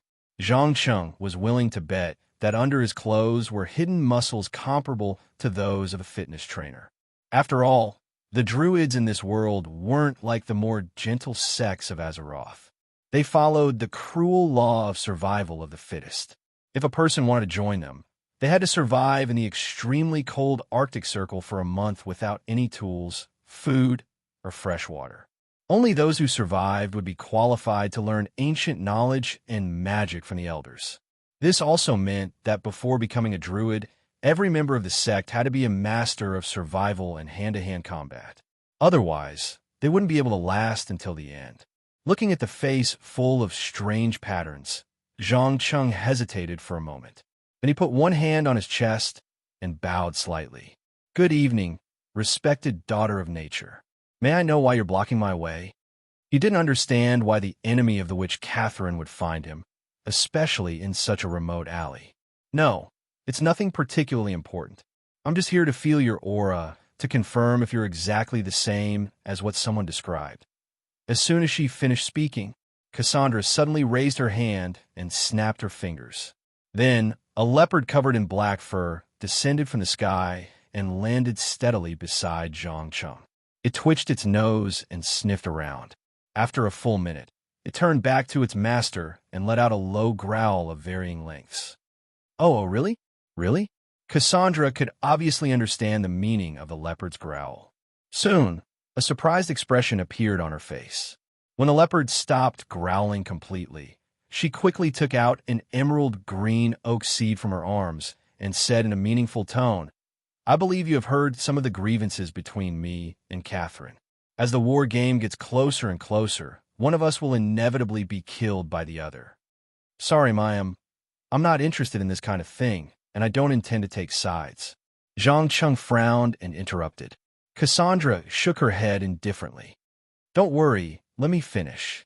Maybe you don't know Catherine very well. She's a woman with a strong desire for control. She will never allow uncertain factors to exist. So, whether you're willing or not, you have to face a choice in the end. As for me, I'm just giving you more choices. Here, this is a seed of nature. It can help you fight against your desire and Catherine. That's all." Zhang Cheng narrowed his eyes and asked. He didn't think that Cassandra's purpose would be so simple, and he didn't believe that someone would give him a magic item for no reason. "What? Do you suspect that I'm like Catherine and want to use you?" Cassandra asked with a smile. "No, whether I'm used or not is never the focus of attention. I don't even mind being used. The problem is that I want to know what the purpose of the person using me is, whether it's malicious or kind, and whether I can benefit from it." Zhang Cheng expressed his position with a blank expression. Although in the eyes of many outsiders, he and Catherine were very close. In fact, they were just using each other. If there were enough benefits and success rate, he didn't mind stabbing the witch in the back at all. "You're really special and very dangerous. But there are some things that can't be said yet, at least not now. Maybe when the time is right, I'll talk to you again. Goodbye, young wizard." I believe that you'll stand on our side sooner or later." After saying this inexplicable sentence, Cassandra began to slowly retreat. In the blink of an eye, she disappeared into the darkness with the leopard. Looking at the empty alley, Zhang Cheng pursed his lips and muttered to himself. First, it was the witch Catherine, followed by the elemental messenger Cain, and now even the daughter of nature Cassandra has appeared. I'm really popular recently. No matter what you're planning or want to use me to achieve some purpose, it's best not to cross the line, or else. Before he could finish his words, a line of small words suddenly appeared on the parchment. Mission, integration completed. A new world passage opened. Chapter 91. When the golden light dissipated, Zhang Cheng found himself in front of the mysterious tower that stood in the void. The only difference was that the portal to Azeroth was not far in front of him, but a huge hourglass blocked the entrance. Judging from the speed of the flow of sand inside, it would probably take a long time for all the sand to fall down. This also meant that the open worlds could not be freely accessed, but there was a certain cool-down time. As for how long it would take, and whether it was the same for every world, it was unknown. With an uneasy feeling, Zhang Cheng once again stepped on the stone slab that was floating in the air. Instantly, fantasy worlds that should only exist in games, books, and movies slowly emerged, revolving around him. Because he had already had a similar experience, he immediately realized that he was randomly selecting the next world. His face showed a mixture of nervousness and anticipation. He was nervous because if he were to select some more dangerous worlds, such as Faerun, where there were as many red-robed wizards as dogs and undead liches everywhere, or the ancient scroll world, where large-scale wars broke out at the slightest provocation, or the sanctuary world where hellish demons were everywhere. No matter which one it was, he could not guarantee that he would survive. Of course, to a certain extent, Azeroth's level of danger was not much different. It was just that Zhang Cheng was in a relatively peaceful time period. If it were the two Orc Wars, the outbreak of the Undead Scourge, or the invasion of the Burning Legion, he would probably have died halfway before reaching Dalaran. As for anticipation, it was because each world had a relatively independent knowledge system that could be learned and used as reference, and even some interesting gadgets could be obtained. As a person who pursued power, he would never let go of anything that could make him stronger.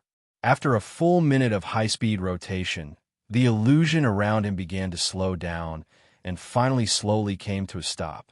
Just as the illusion of Middle-earth in The Lord of the Rings was about to stop, a strange red light suddenly flashed, and then the illusion moved forward again and finally stopped in front of him in the world of the Song of Ice and Fire. The next second, a blinding white light descended from the sky, depriving Zhang Cheng of his perception of his surroundings and even his ability to think. By the time he came back to his senses, he was already in an unknown forest path. Not to mention people, there wasn't even a decent landmark around him. All he could see was a lush forest. Out of habit, he glanced at the parchment and saw the words written on it. Quest, Game of Thrones. Use your wisdom to gain a certain amount of power and status in this world full of schemes and betrayals. The higher one climbed, the better the reward. Mission Dragon. Obtain at least one dragon egg and hatch it. If you succeed, you will be rewarded with a spell, Dragon's Vow. You can summon your own dragon anytime, anywhere, in any world. Quest, Child of the Forest. Explore the places where the children of the forest once lived and learn the mystical knowledge and spells they left behind. Mission, Swordsmanship. Master a sword technique and kill at least 50 opponents with it. Middle-earth has the famous dual-wielding mage Gandalf, and Azeroth also has sword-wielding mages. How can you be an exception? After success, a melee class template will be randomly selected from the fantasy world. Mission, Overcome Magic Addiction. You have unknowingly contracted a serious magic addiction. Overcome it. If you succeed, you will be rewarded with a magic pouch. It can be used to carry items up to 100 kilograms in weight and 10 cubic meters in volume. In addition, a kind reminder, it is best to reduce your dependence on arcane energy. In this world, you can't recover your magic normally. After reading the last word, Zhang Chen couldn't help but curse in a low voice. Damn it. You know I have a magic addiction, and you didn't give me time to prepare. Also, what the hell is swordsmanship? Gandalf is a Maya, a demigod. Azeroth's battle mages are also trained from a young age. It takes a whole 20 years to train one. Now you want me to kill people with a sword? And 50 of them? Are you kidding me? But unfortunately, the parchment didn't respond at all, as usual. Seeing that his protest was futile, he couldn't help but sigh. He carefully opened his backpack, intending to count how much well water he had that could recover his magic. After all, he didn't know how long he would have to stay, so he had to strictly control the number of spells he could cast. This was to ensure that he wouldn't be so miserable as to rush forward with his sword at a critical moment. The result was that he didn't know and was shocked. Excluding the bottle that he had used before, he only had 9 bottles left. This meant that after a maximum of 9 intense battles, his swordsmanship would become the only thing he could rely on. This is ridiculous. I can't live like this. I should have bought a few guns to carry with me. Zhang Cheng complained as he took out the binoculars from his travel bag and looked around. As a person with some common sense, he knew that the first difficulty he faced wasn't choosing which faction to join, nor was it coming into contact with storyline quests. It was how to get out of this endless forest. It should be noted that he did not have any food, water, tools for survival in the wild, or salt to replenish his electrolytes. If he could not find a village or a town in 3 to 5 days, he would die on the way and become food for unknown beasts. Soon, on the road not far behind him, he found a large number of relatively new wheel marks, stretching from south to north and all the way to the horizon. In addition to the wheel marks, there were many horse hooves and human footprints.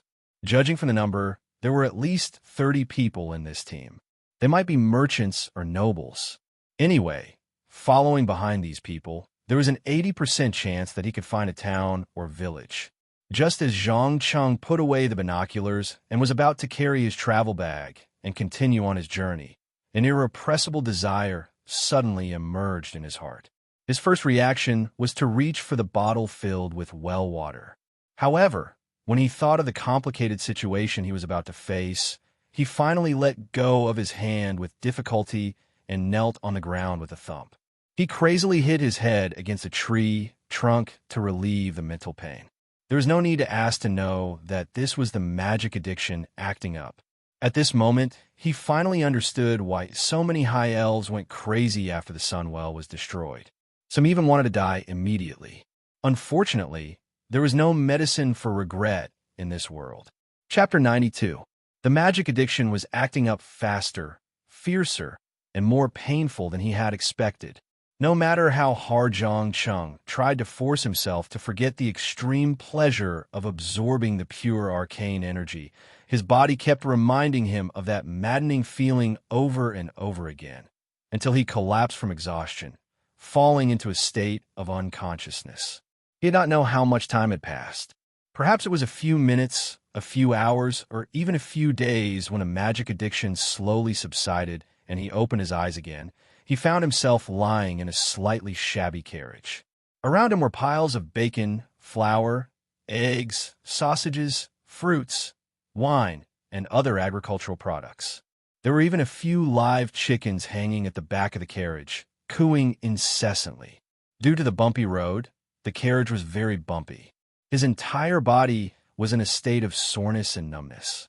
It was a little like motion sickness, but also a little like the after effects of the magic addiction. Zhang Cheng tried to sit up, but soon found that his arms and legs could not exert any strength.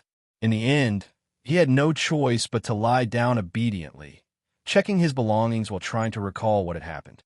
After a simple inspection, he found that the owner of the carriage did not seem to have touched any of his belongings. Whether it was the waist pouch with all kinds of potions or the flint-red Flintstone staff, everything was placed within reach. Even a travel bag was empty. Obviously, he had met a kind-hearted person. Otherwise, he would have been stripped naked and left in the middle of nowhere in the wilderness. Just as he was frowning and trying to recall how he had gotten into this carriage, a slightly fat face suddenly appeared in front of him. "Ah, sir, you're finally awake. How are you?" Do you feel better? The fat, middle-aged man smiled as he greeted him. Without any awkwardness, Zhang Cheng understood every word the man said almost instantly. Just like the last time, the parchment had directly imprinted the language and characters of this world into his brain. After a moment's hesitation, he immediately pretended to be uncomfortable and replied, to be honest, I don't feel too good. May I ask if you saved me? I'm sorry. My consciousness was not very clear, and I can't remember exactly what happened. Of course, it wasn't completely an act. At the very least, the dizziness and aches all over his body were definitely real. Hee, I'm not too sure what happened to you. I just happened to pass by and found you fainted on the side of the road. However, judging from the fact that your belongings weren't completely looted, you shouldn't have encountered bandits. Oh, right, I almost forgot to introduce myself. My name is Billy, and I'm a small merchant who sells food and drinks. I'm very happy that you're safe and sound. With that, the fatty extended his fleshy right hand.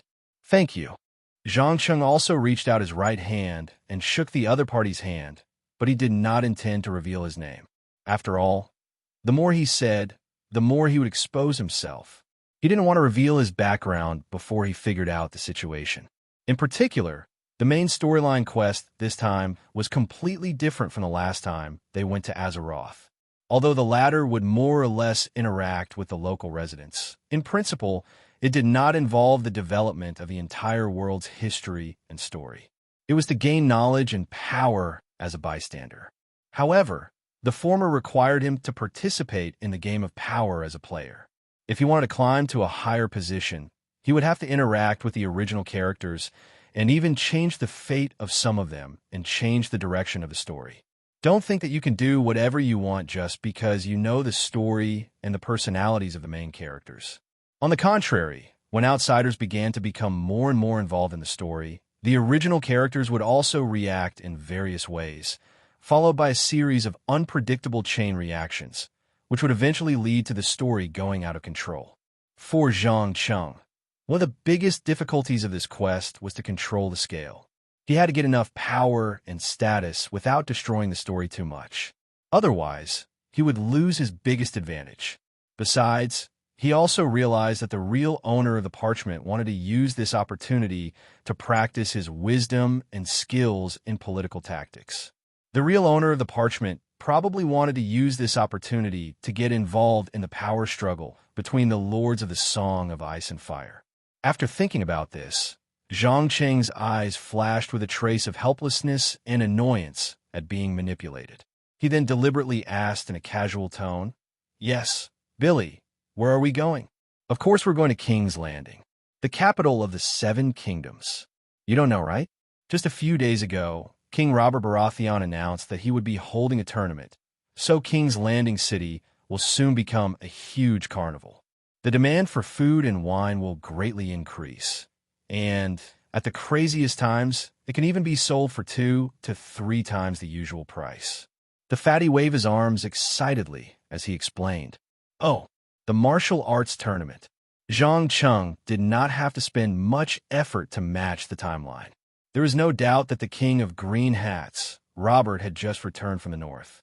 He had also brought back Duke Ed and his 2 daughters from the Stark family of Winterfell. It wouldn't be long before the 2 of them lost the power struggle to the Lannister family, and the prelude to the dispute between the kings would open.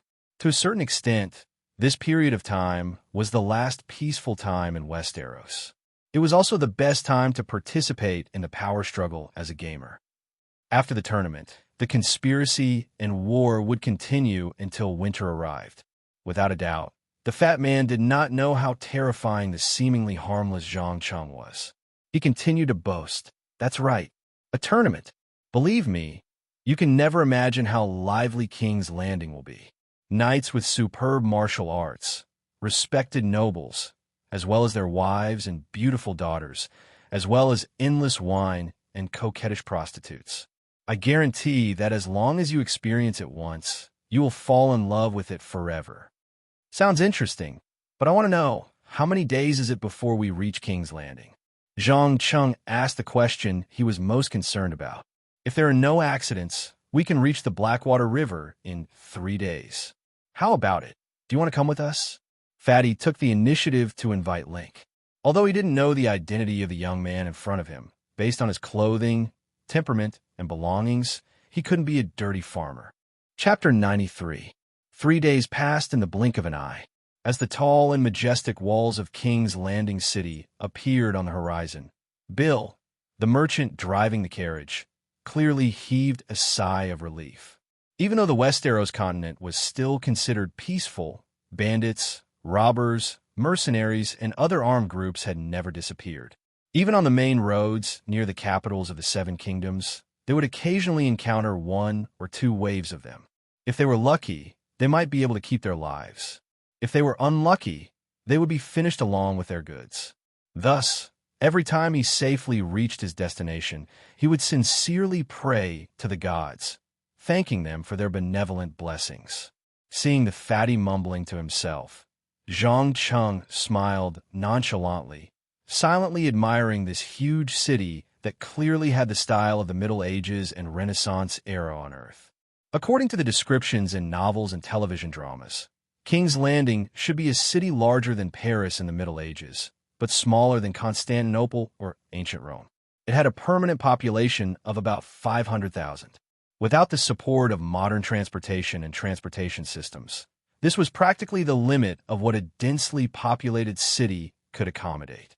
Anymore, and it would cause unimaginable difficulties in administration, security, and food supply.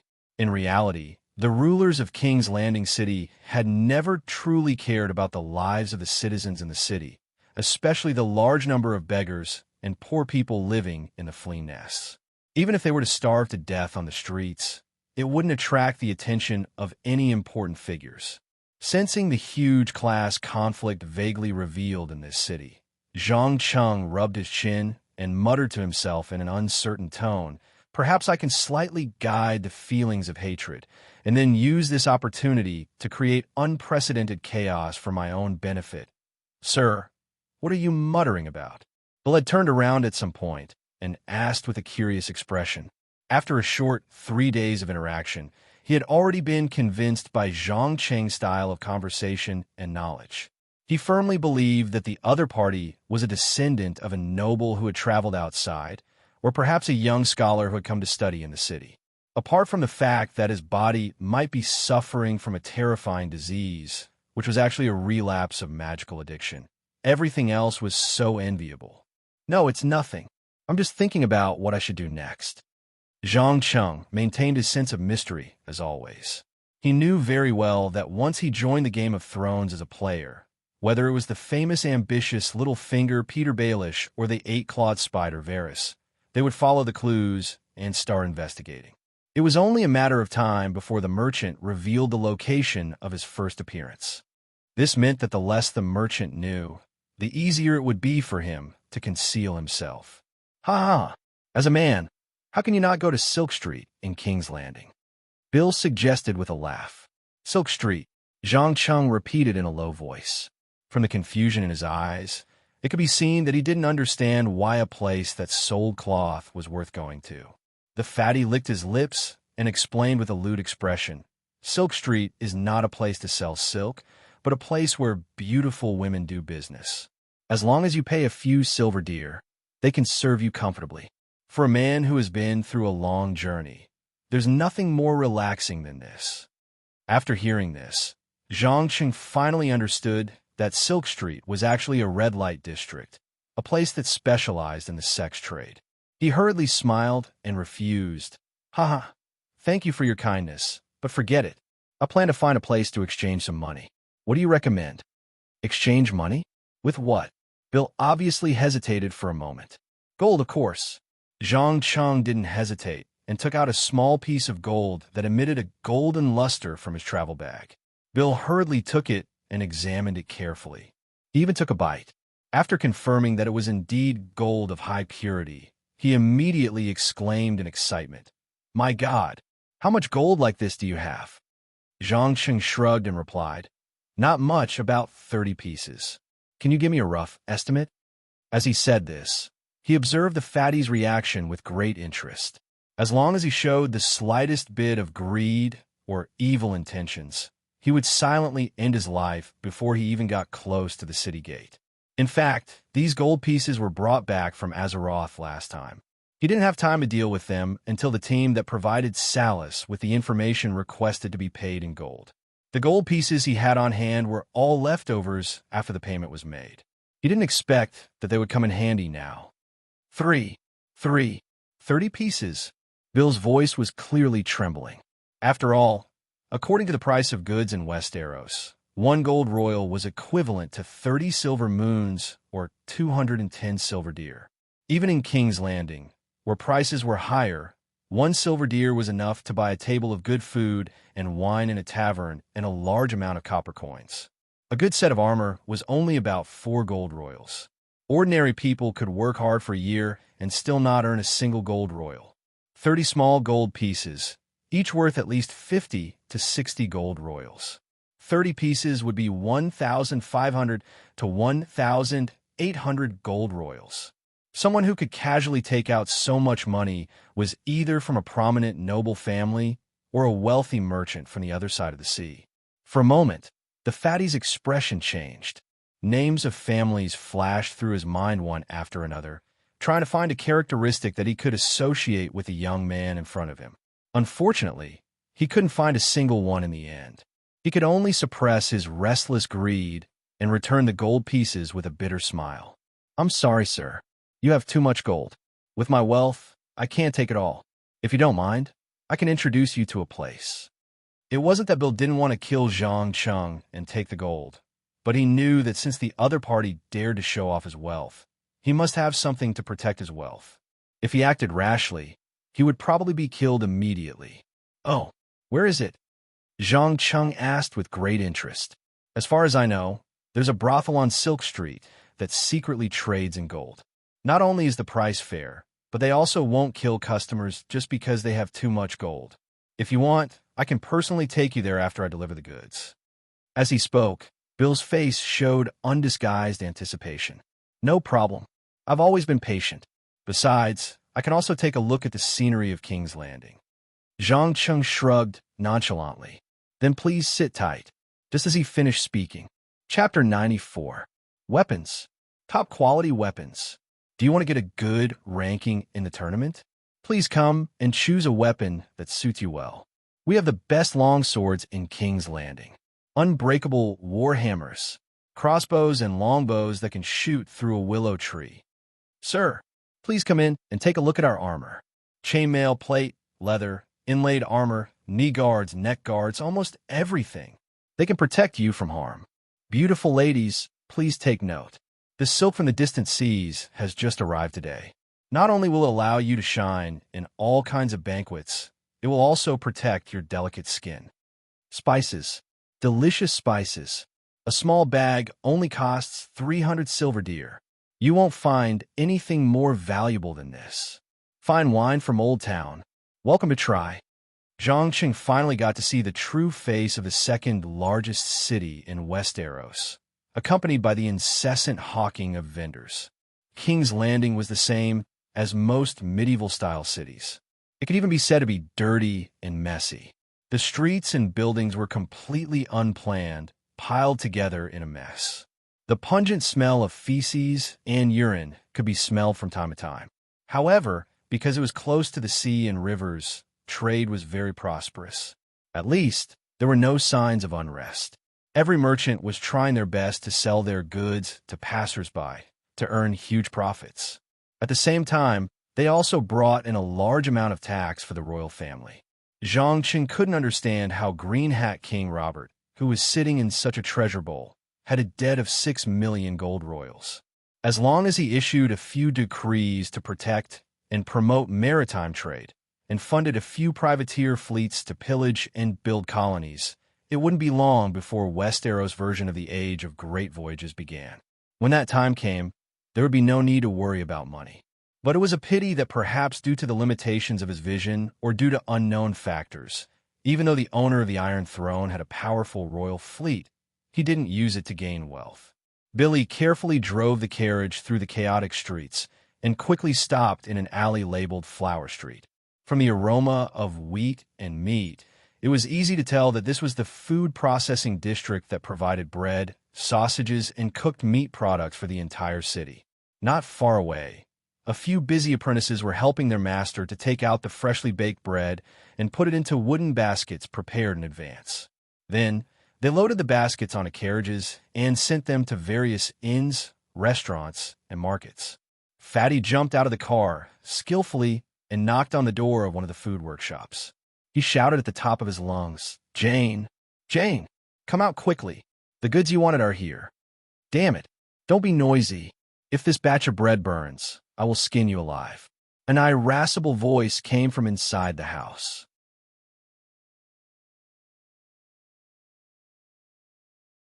Fatty carefully checked it and confirmed that there were no mistakes. Only then did the two sides complete the deal. Although there were gold royals, silver moons, and other currencies with higher value, silver deer was the most widely used currency in the business world. Zhang Cheng didn't say a word from beginning to end. He silently watched the entire transaction, and at the same time, gained a general understanding of the business atmosphere in King's Landing City. First, most of the time, both sides of a transaction didn't sign any paper contracts or agreements. It was all verbal promises and personal guarantees. Secondly, there were definitely many small tricks like pretending to be good and cheating. If one wasn't careful, there was an 80% chance that one would be cheated to death. Lastly, the government and the law rarely interfered with the actions of merchants. They also weren't like the dark Middle Ages European lords on Earth, casually finding excuses to increase taxes for no reason.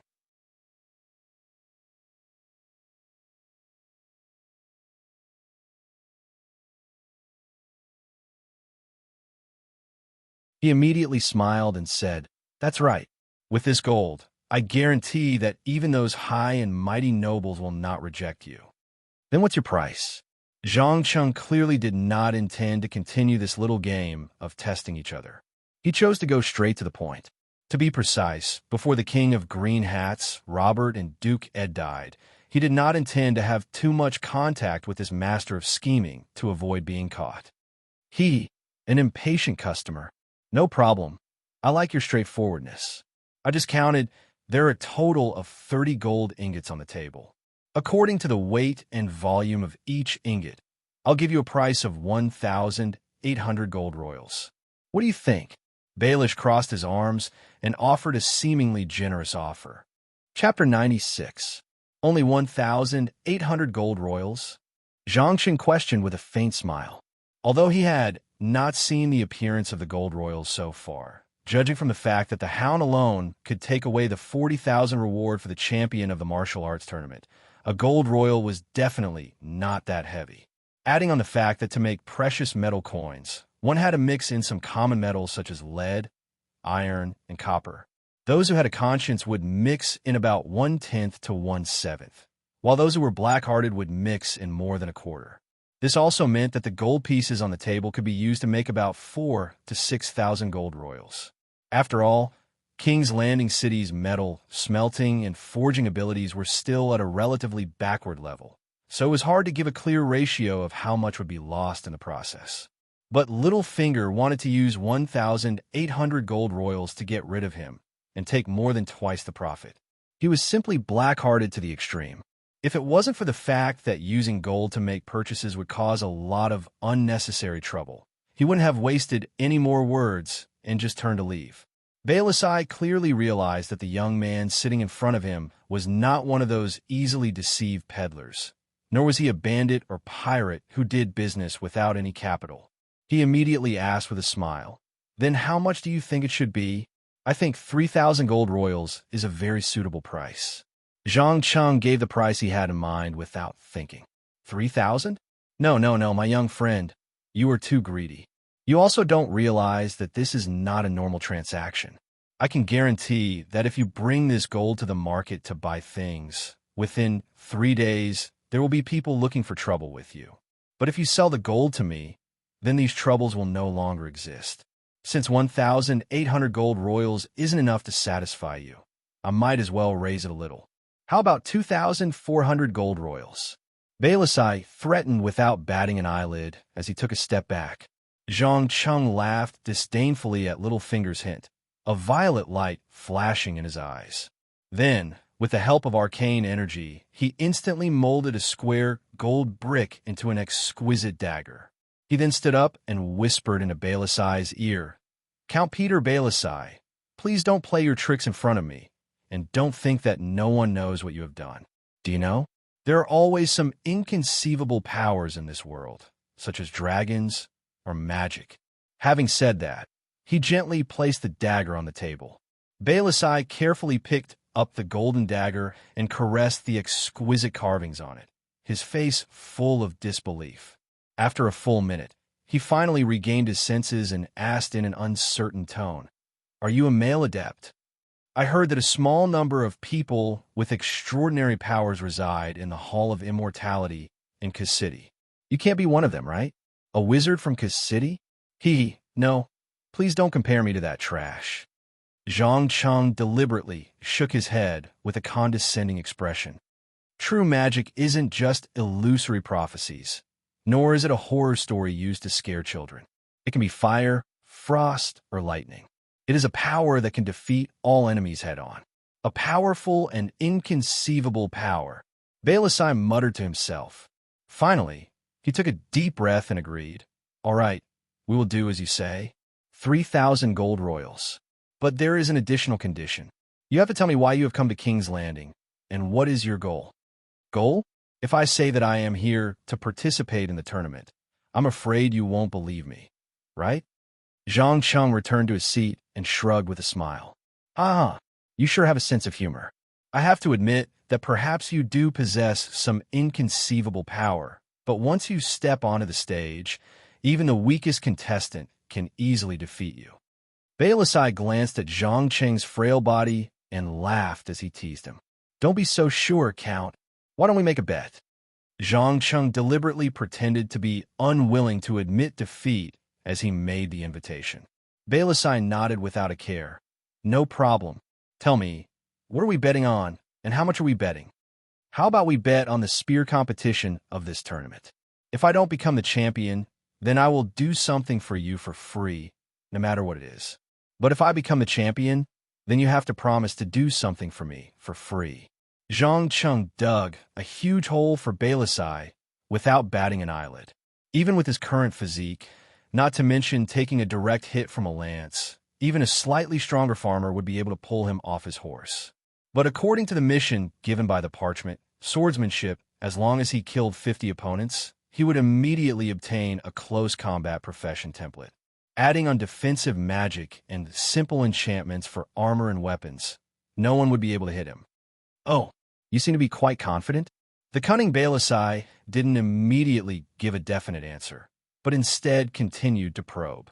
He had a premonition that this mysterious young man in front of him seemed to know what he was scheming. "I have always been very confident. How about it? Do you want to bet?" "Oh, right, if it's convenient. Help me buy a noble title. I believe there are many descendants of fallen nobles who would be willing to give up their family name in exchange for a generous reward." Zhang Cheng didn't hold back at all and directly began to use the complicated network behind Littlefinger.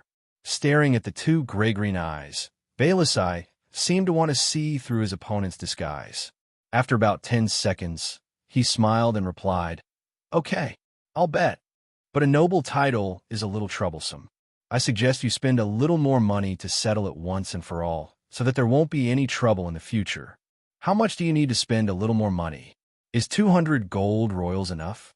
Zhang Cheng had already experienced impersonation before, so he was quite familiar with it. In a medieval world like the Song of Ice and Fire, where transportation and communication were extremely inconvenient, it would take months or even years for them to find out whether or not a person was the real deal. There was no need to worry about that at all. "Give me 500 gold royals, and I'll give you a noble title without any dispute.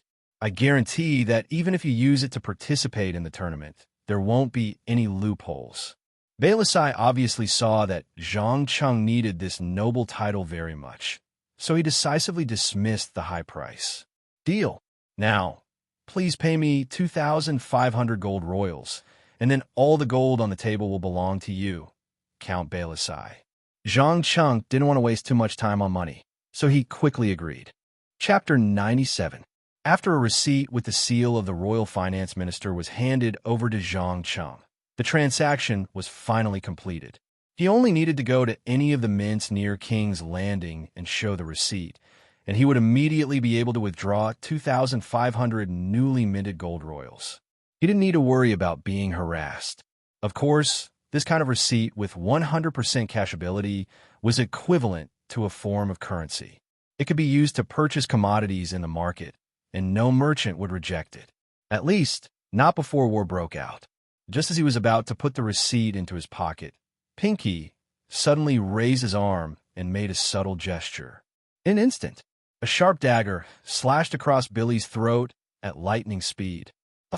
Bright red blood spurted out from the wound and splattered everywhere.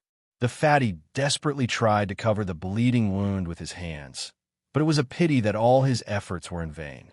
In the blink of an eye, the blood had blocked his windpipe, and he slowly fell to the ground, suffocated, and died. Until his last breath, he still didn't understand why the other party wanted to kill him. He also didn't understand why Zhang Cheng was sitting there without moving. There wasn't a trace of shock or nervousness on his face, as if everything was a matter of course. The incomparably strange atmosphere lasted for about a minute before Baelish spoke with a slightly apologetic tone. "I'm really sorry. He heard too much that he shouldn't have, so he can't walk out of the room alive. Otherwise, who knows if it would reach Varys' ears. You have to understand that my old friend's attitude towards mysterious powers isn't very good. I completely understand. But please remember, the next time you do something like this, it's best to ask for my permission first. Otherwise, I'll treat it as a provocation." After saying that, Zhang Cheng narrowed his eyes and coldly glanced at the cloaked assassin, then got up and left the room. There was no doubt that Pinky's repeated probing annoyed him. At the same time, he realized that these old foxes who had lived in an environment of mutual deception for a long time weren't easy to deal with. If he were to enter the game of power as a player, then the challenges he would face wouldn't just be from the schemes behind him. There would also be inheritance rights, marriage alliances, wars, and a series of other issues. Westeros didn't believe in nobles, generals, or nobles. What mattered here was one's birth and noble bloodline. No matter how capable a person was, if they did not have a good family background, they could only serve the nobles honestly in exchange for unfair rewards. This was also why Zhang Cheng's first decision was to buy a noble title. Only by obtaining this title could he legitimately become a player and not a pawn in the hands of other players. As for Fatty's death, Zhang Cheng was not surprised at all. To be exact, from the moment he stepped into this room, his fate was already sealed. If the Fatty was smart enough, he would have waited at the door instead of trying to participate in a conversation that was far beyond his understanding. Sometimes, excessive ambition would not only bring no benefits, it would even lead to a fatal disaster. Baelisai's lips curled up slightly as he looked at the motionless corpse on the ground. He fiddled with the exquisite golden dagger and muttered to himself in a voice that only he could hear. "A magus with mysterious powers has come to King's Landing? The situation is getting more and more interesting. My lord, how do you want to deal with the corpse?" The assassin asked carefully. "Throw it into the sea after dark to feed the fishes." "Oh, right. Send 2 people to keep an eye on that young man. It's best to plant a few spies around him. I want to know what he eats every day, what he does, and what kind of women he likes. I have a feeling that he will become a very useful pawn in the future." Baelisai gave the order without hesitation. "As you wish." The assassin bowed and quickly disappeared into the shadows. However, just as he was about to leave through the secret passage behind the brothel, he suddenly saw a hand appear around the corner. The hand was holding a silver, disc-shaped device. Before he could figure out what was going on, he immediately felt a strange red light hit his eyes. He then started to lose consciousness and unknowingly lost his alertness. It was obvious that this disc was none other than the charm pocket watch that he had obtained from Cain not long ago. As it was a permanent spell, it was completely unaffected and could be used as usual. "Tell me, what did Pinky ask you to do?" Zhang Qing slowly walked out and asked meaningfully, "Spy." "He asked me to spy on you." The assassin replied with a dull gaze. "Oh, just spy?" Zhang Qing subconsciously frowned. With his understanding of Balasai, it would be strange if he didn't do anything after seeing the power of magic with his own eyes. "Yes. He also asked me to plant a few spies around you to secretly collect all of your likes and habits. He also thinks that you are a very useful pawn." Under the control of the mental succubus, the assassin undoubtedly saw Zhang Qing as the person closest to him. He didn't hesitate to betray his original master. After hearing this, Zhang Qing's face immediately revealed a mocking smile. He muttered to himself, "You still have such thoughts after seeing power that you can't understand. Should I praise you for your courage, or for overestimating yourself, dear Count Peter Balasai? Let's wait and see who is whose pawn, and who is the one controlling the pawn." Just as he finished speaking, he raised his hand and snapped his fingers. He quickly turned around and left the narrow passageway, returning to the noisy street. When the distance was out of the pocket watch's range, the assassin suddenly came back to his senses. He began to look around vigilantly, but quickly fell into confusion. It was obvious that this pitiful creature didn't remember what had just happened. In the end, he could only continue to carry out the orders of Pinky in confusion. Zhang Qing, who was hiding in the crowd, saw everything. He smiled and said in a low voice, "The game has already begun, hasn't it?" At the same time, Balasai, who was sitting in the room, had just received a report from the north. Chapter 98. As the date of the Prime Minister's martial arts tournament drew closer and closer, the entire Junlin city was flooded with a large number of foreigners, bringing great pressure to the already poor public order. At the same time, the price of various food and drinks kept rising. Other places aside, just the house that Zhang Qing had just bought had already been visited by 3 waves of thieves. The youngest wave was only 11 or 12 years old, and all of them came from the slums called Flea Nest. They were a group of children who hadn't grown up yet. The motive for the theft was very simple. They were extremely hungry and had climbed over the walls to the kitchen to get some leftovers to fill their stomachs. Looking at these scrawny little fellows kneeling on the ground, he sighed helplessly and ordered, "Give them something to eat, then let them go. Remember, dairy, don't bother me with such trivial matters in the future. You can handle it yourself." "Yes, sir." "You are a benevolent person." A middle-aged man around 40 years old put one hand on his chest and bowed. As a professionally trained butler, he had faithfully carried out his duties since the day he took up the post. He managed the large house in an orderly manner and had never made a single mistake. "Very good. Go and do your work. Also, inform Blanco that it's time for sword training." With that, Zhang Qing ignored his butler and continued to fiddle with the bottles and jars on the table. With 2,500 gold royals as his starting capital, he had disguised himself as a noble who had come from afar. Not only had he bought a large house, but he had also hired a butler, 2 male servants, and 4 female servants. Most importantly, he had hired a powerful mercenary to seriously practice his combat skills. He planned to kill 50 opponents before the tournament started so that he could obtain the closed combat profession template as soon as possible. After all, the mission requirement was to kill 50 opponents. There were no strict requirements for the opponent standards. This also meant that he could severely injure the opponents or starve them for a few days before the battle started. As for the candidates, the robbers, ruffians, gangsters, murderers, and rapists locked up in the prison of King's Landing City were the best targets. As long as he spent money to bribe the golden robes guarding the prison, they wouldn't mind selling a portion of the prisoners in private. In fact, many of the prisoners in the prison were secretly stuffed into the cabin every year and transported to the distant slave sea to be sold to the slave masters who lived there. About 3 to 5 minutes later, an old man wearing leather armor and holding 2 wooden swords in his arms walked into the room and bowed. "Good afternoon, sir. Once again, I suggest that you give up the unrealistic idea of participating in the martial arts competition. Because with your skill and talent, it would be difficult for you to defeat a qualified veteran even after a few years, not to mention a knight with superb martial arts." "Cut the crap. Let's start today's swordsmanship lesson. Zhang Cheng put down his research and turned around to pull out a rather heavy wooden training sword. Well, as you wish. Anyway, it's not my time and money that you're wasting. Blanco shrugged his shoulders indifferently. He didn't even assume a standard sword-wielding posture. Instead, he waved the wooden sword casually and said, I've already taught you the basic steps, breathing, and parrying skills of swordsmanship. Today, we'll enter the actual combat stage. Although I personally think that you should first train your muscles. Since you insist, it doesn't matter. Now, please start the attack. Be careful. Zhang Cheng, who never liked to talk nonsense, suddenly took a step forward. With a standard low hand posture, he swung the first sword from bottom to top. Although the posture didn't look pleasing to the eye, the actual combat effect wasn't bad at all. To be exact, in most actual combat swordsmanship, there weren't many movements that could be called beautiful.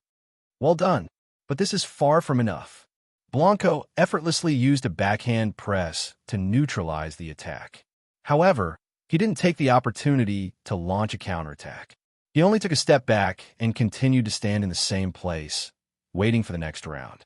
Obviously, with Zhang Cheng's current level, not to mention winning, it was quite difficult to even pose a threat. But he was never a person who liked to follow the rules, and he wouldn't be restricted by the so-called standard posture. After the first round of attacks failed, the corner of his mouth curled up slightly, revealing a sly smile. Then, he raised the wooden sword high and made a chopping motion. Out of habit and instinct, Blanco immediately chose to hold the sword with both hands to parry. At the moment when the two wooden swords were about to collide, Zhang Cheng suddenly lifted his leg and kicked fiercely at the vital part between his opponent's legs. This time, his movements were fast and fierce, leaving no time for his opponent to react. The next second, bang! Damn it! Blanco covered his lower body and knelt on the ground in pain. His face was twisted in pain. Without asking, it was obvious that he was in a lot of pain. It was so painful that he couldn't even hold the sword. As a mercenary who risked his life, this was the first time he encountered such a despicable, shameless, and dirty trick. So he accidentally fell for it. How do you feel, my dear sword teacher? Zhang Cheng asked proudly. Great. I can guarantee that if you use this trick in an official tournament, you will go down in history. His Majesty the King will even strip you of her noble title. Blanco covered his injured balls and gritted his teeth as he answered. Looking at his opponent's embarrassed expression, Zhang Cheng couldn't help but laugh. Ha ha ha ha. Don't worry, I'm not stupid enough to use it in a tournament. I just want you to judge, if I were to pick up a sword and duel with a normal person, what are my chances of winning? That's hard to say. I personally think that most people would have a hard time blocking your kick just now. Why? Are you in some kind of trouble? Blanco struggled to stand up and asked with concern. No. Today's swordsmanship will end here. I already got the answer I wanted. As he said this, Zhang Cheng threw the wooden sword to the side and continued to fiddle with the small toys on the table. Seeing that his employer didn't intend to divulge the information, Blanco didn't force him. He bowed slightly and turned to leave the room. As soon as he left, Zhang Cheng changed into a gray cloak.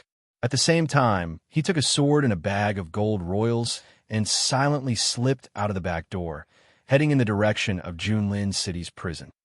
Chapter 99. The dungeons of King's Descent City were located on both sides of the moat. It was a place that would make one's hair stand on end at first glance. One could often hear miserable wails or crazy laughter coming from within. Regardless of whether it was a local or an outsider, they would usually try their best to stay as far away as possible. Only those illegal merchants who secretly dealt in slaves would frequent this place. Zhang Cheng, who had covered himself with a cloak, carefully walked through the dim tunnel and lightly knocked on the iron bars. Bang! Bang! Bang! Who are you? A guard walked over, staring at him with two light gray eyes. Who I am is not important. What's important is that I brought this. Zhang Cheng raised the bag full of gold royals and shook it twice. Hearing the sound of gold colliding with each other, the guard's face immediately revealed undisguised joy. He didn't waste any time and quickly opened the bars, smiling as he gestured for Brendel to enter. Follow me, sir. Thank you. Zhang Cheng calmly stuffed a gold royal into the guard's palm. After a few days of in-depth understanding, he had more or less figured out the situation of the golden robes, the garrison troops of King's Descent City. They could basically be described as rotten. Because they had lived in a large city full of temptations for a long time, they were very similar to the imperial guards of the Song dynasty. Many of them had long since lost their battle instincts.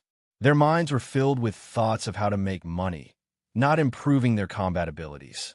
This was especially true for the 20 or so people in charge of watching over the dungeons. They colluded from top to bottom, constantly selling ordinary criminals without money or power to slave traders from afar, reaping huge profits from it. Anyway, there were as many poor people in the slums as one wanted. More than a fifth of them had committed theft, so catching them couldn't be easier.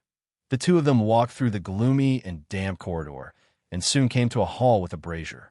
Because it was underground, there were no windows, and the atmosphere was particularly oppressive. In the middle of the hall sat a slightly plump middle-aged man. Noticing that someone had entered, he immediately put his hand on the hilt of his sword, alert. "Who is it?" "Lord Warden, this gentleman has brought a large bag of money. He should be planning to discuss business with you." The guard hurriedly stepped forward and explained. "A large bag of money?" A trace of greed appeared in the warden's eyes, and he immediately put on a smiling expression. "Please have a seat. I love to talk business. But before we officially begin, can you show me your sincerity?" The corners of Zhang Cheng's mouth curled up slightly, and an imperceptible sneer flashed across his face. He then nodded and said, "Sure, please take a look." Just as he finished speaking, he threw the sack full of gold royals onto the table. Voila! Because the bag was not tied tightly, more than 50 gold royals scattered all at once, emitting a yellow and orange light. Gulp! The warden swallowed his saliva and quickly rushed forward to count the coins one by one. After a full 2 to 3 minutes, he raised his head and bowed in an almost flattering manner. "Honorable sir, please allow me to apologize for my rudeness just now. You have shown enough sincerity. Now, please state your request. I guarantee that as long as we have it here, we will be able to satisfy you." Don't think that 50 gold royals is a small amount. After the death of the conqueror, when Innis succeeded to the throne of the Church of the Seven Gods, the sons of warriors and the assembly of the poor rebelled, Mergal the Cruel offered a gold royal for the scalp of every son of warriors, and a silver deer for the scalp of every member of the assembly of the poor. Although this was something that had happened many years ago, Westeros had yet to embark on the age of great voyages, and there were no large open-air gold and silver mines that could be mined. Furthermore, the inflation rate of precious metals was negligible, so even today, they still had considerable purchasing power. 50 gold royals was almost enough to buy all the prisoners in the dungeon. Zhang Cheng ignored the warden's flattery and slightly lifted his hood to reveal his true appearance. He lowered his voice and said, "I believe we have already discussed the terms before. Now, please fulfill the agreement. Remember, I want the real criminals. Don't use the poor fleas to make up the numbers." "It's you." The warden suddenly quivered. He would never forget the mysterious person who had sneaked into his bedroom a few nights ago. "Yes, it's me. Is there a problem?" Zhang Cheng stared at the warden with a threatening gaze. No. The warden hurriedly shook his head and ordered the guards beside him. "Damn it. What are you standing there for? Go and clear out the lowest level of the prison. Then pick 50 felons and send them there one by one." "Yes, sir." Although the guard was a little puzzled by his superior's fierce reaction, he still obeyed obediently. In the blink of an eye, the deepest cell of the dungeon was emptied, and a strong young man who had committed murder was brought in. As soon as he stepped over the threshold, he saw Zhang Cheng waiting for him. He quickly turned around and asked the warden, "Damn it, who is this guy? Why isn't he wearing shackles? And why is he holding a sword in his hand?" "Shut up. Give me your arms and legs." The warden impatiently urged him. "What the hell?" The young man muttered as he obediently extended his arms and legs out of the cell. Without another word, the jailer opened the lock and removed the shackles. He turned around and disappeared at the end of the dark tunnel. Looking at the confused opponent, Zhang Cheng smiled and threw an ordinary iron sword over. He ordered loudly, pick it up, and fight with me. As long as you can defeat me, I can let you regain your freedom. But if you lose, only death awaits you. What? The young man was obviously stunned. Sorry, I've already told you the rules once. I don't want to repeat it a second time. After the count of 3, I'll start the attack. 3, 2, 1. As the last word left his mouth, Zhang Cheng fiercely swung his weapon at the young man's throat. His movements were fast and ruthless, completely aiming to kill in one blow. Damn it, you're crazy. The young man cursed and tried to block with his sword. But he made a mistake, the same mistake as Blanco. He only paid attention to the sharp blade and ignored the treacherous kick. The next second, the young man screamed and clamped his legs together. His whole body froze. Before he could recover, a cold light pierced his eye socket. Puff! Dazzling blood and brain matter slowly flowed out of his eye socket. Then he fell to the ground and breathed his last. Chapter 100. There was no hesitation. There was only a strong desire for power. After confirming that he could complete his mission by killing the criminals, Zhang Cheng had completely transformed into the messenger of the death god, mercilessly killing one prisoner after another. In just over an hour, the floor of the lowest level of the prison cell was covered in dark red blood. Although most of the corpses had already been dragged away, the pungent smell of blood could not be concealed. Looking at the terrified expression of the guards waiting outside, it was obvious that they had already categorized Zhang Cheng as a pervert and a lunatic. After all, a normal person would not spend more than 50 gold royals to come to the prison to kill prisoners for no reason.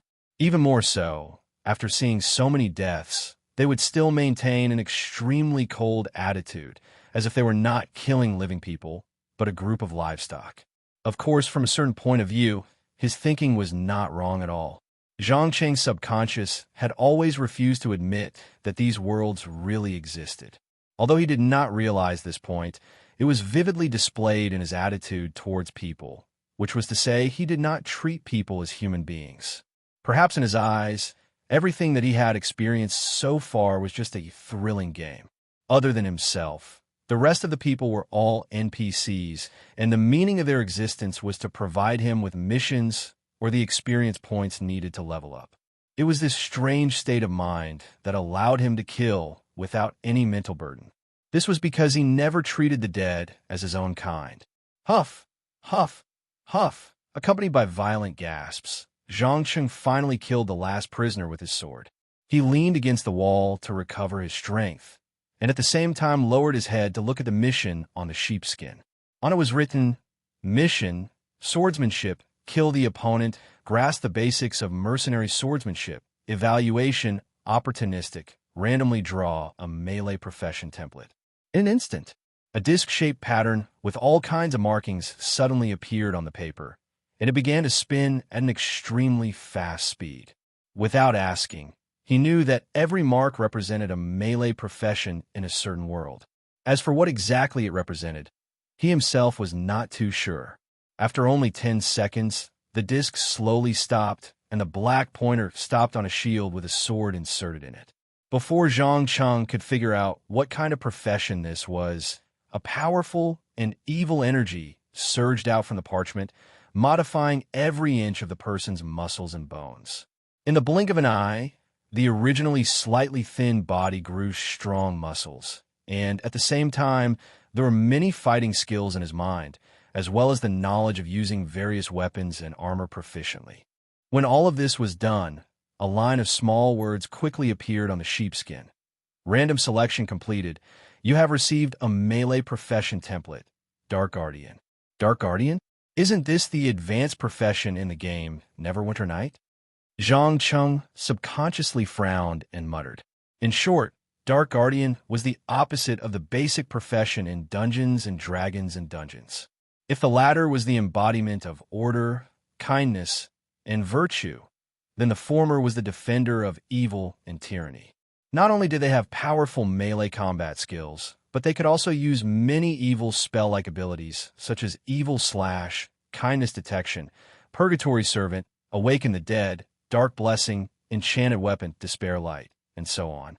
However, as the most basic Dark Guardian, he was temporarily unable to use any of the above spell-like abilities, and he had only learned how to apply poison to weapons. Compared to before he received the profession template, his melee combat skills had undoubtedly been greatly improved. At least now, when facing a veteran mercenary like Blanco who had experienced hundreds of battles, he did not need to play those little tricks anymore.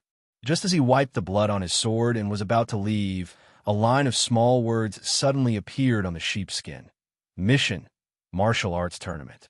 Use everything you can to win the championship in the upcoming martial arts tournament. If you succeed, your Dark Guardian profession will be upgraded to level 2, and you will be rewarded with a set of exclusive armor and weapon.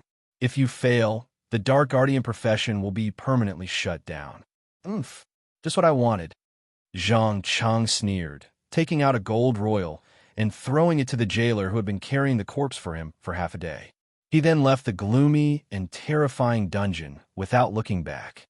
At the same time, Littlefinger Peter Baelish was sitting in a room, fiddling with the seal of a noble ring in his hand. He did not even raise his head as he asked the subordinate standing in front of him, "Are you sure no one knows about this?" "Yes, my lord. This guy named Mason owed a lot of debt because he was forced to live. Even if someone noticed something, they wouldn't suspect us. In addition, his only relative died of illness 3 years ago, so in theory, no one in King's Landing should know about him." The man with the 2 tufts of mustache replied in a low voice. Baelish nodded in satisfaction. "Very good. You have done well in this matter. Now go and have a good rest.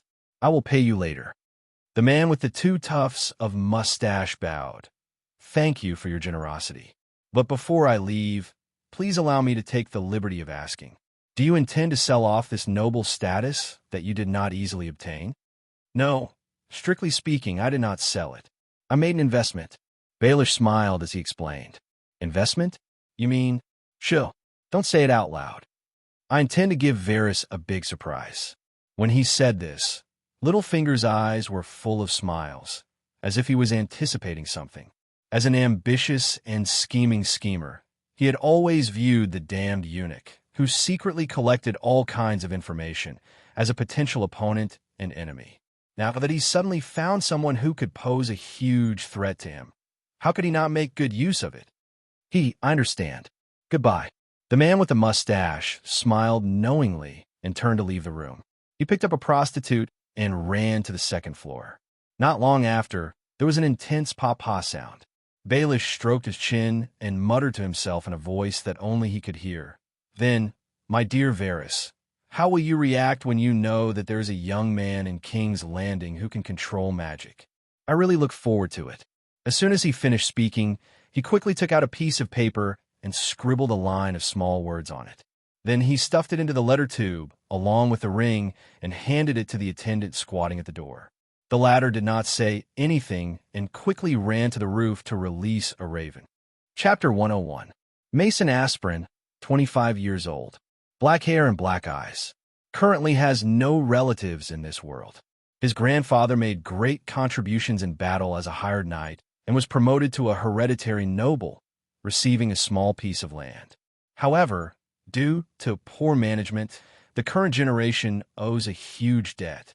He had no choice but to sell his land to pay off the debt, only keeping his noble title.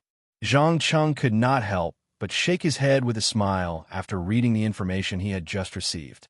He sighed inwardly at the pitiful life of this old man. As a noble, he was forced to sell his land because of debt.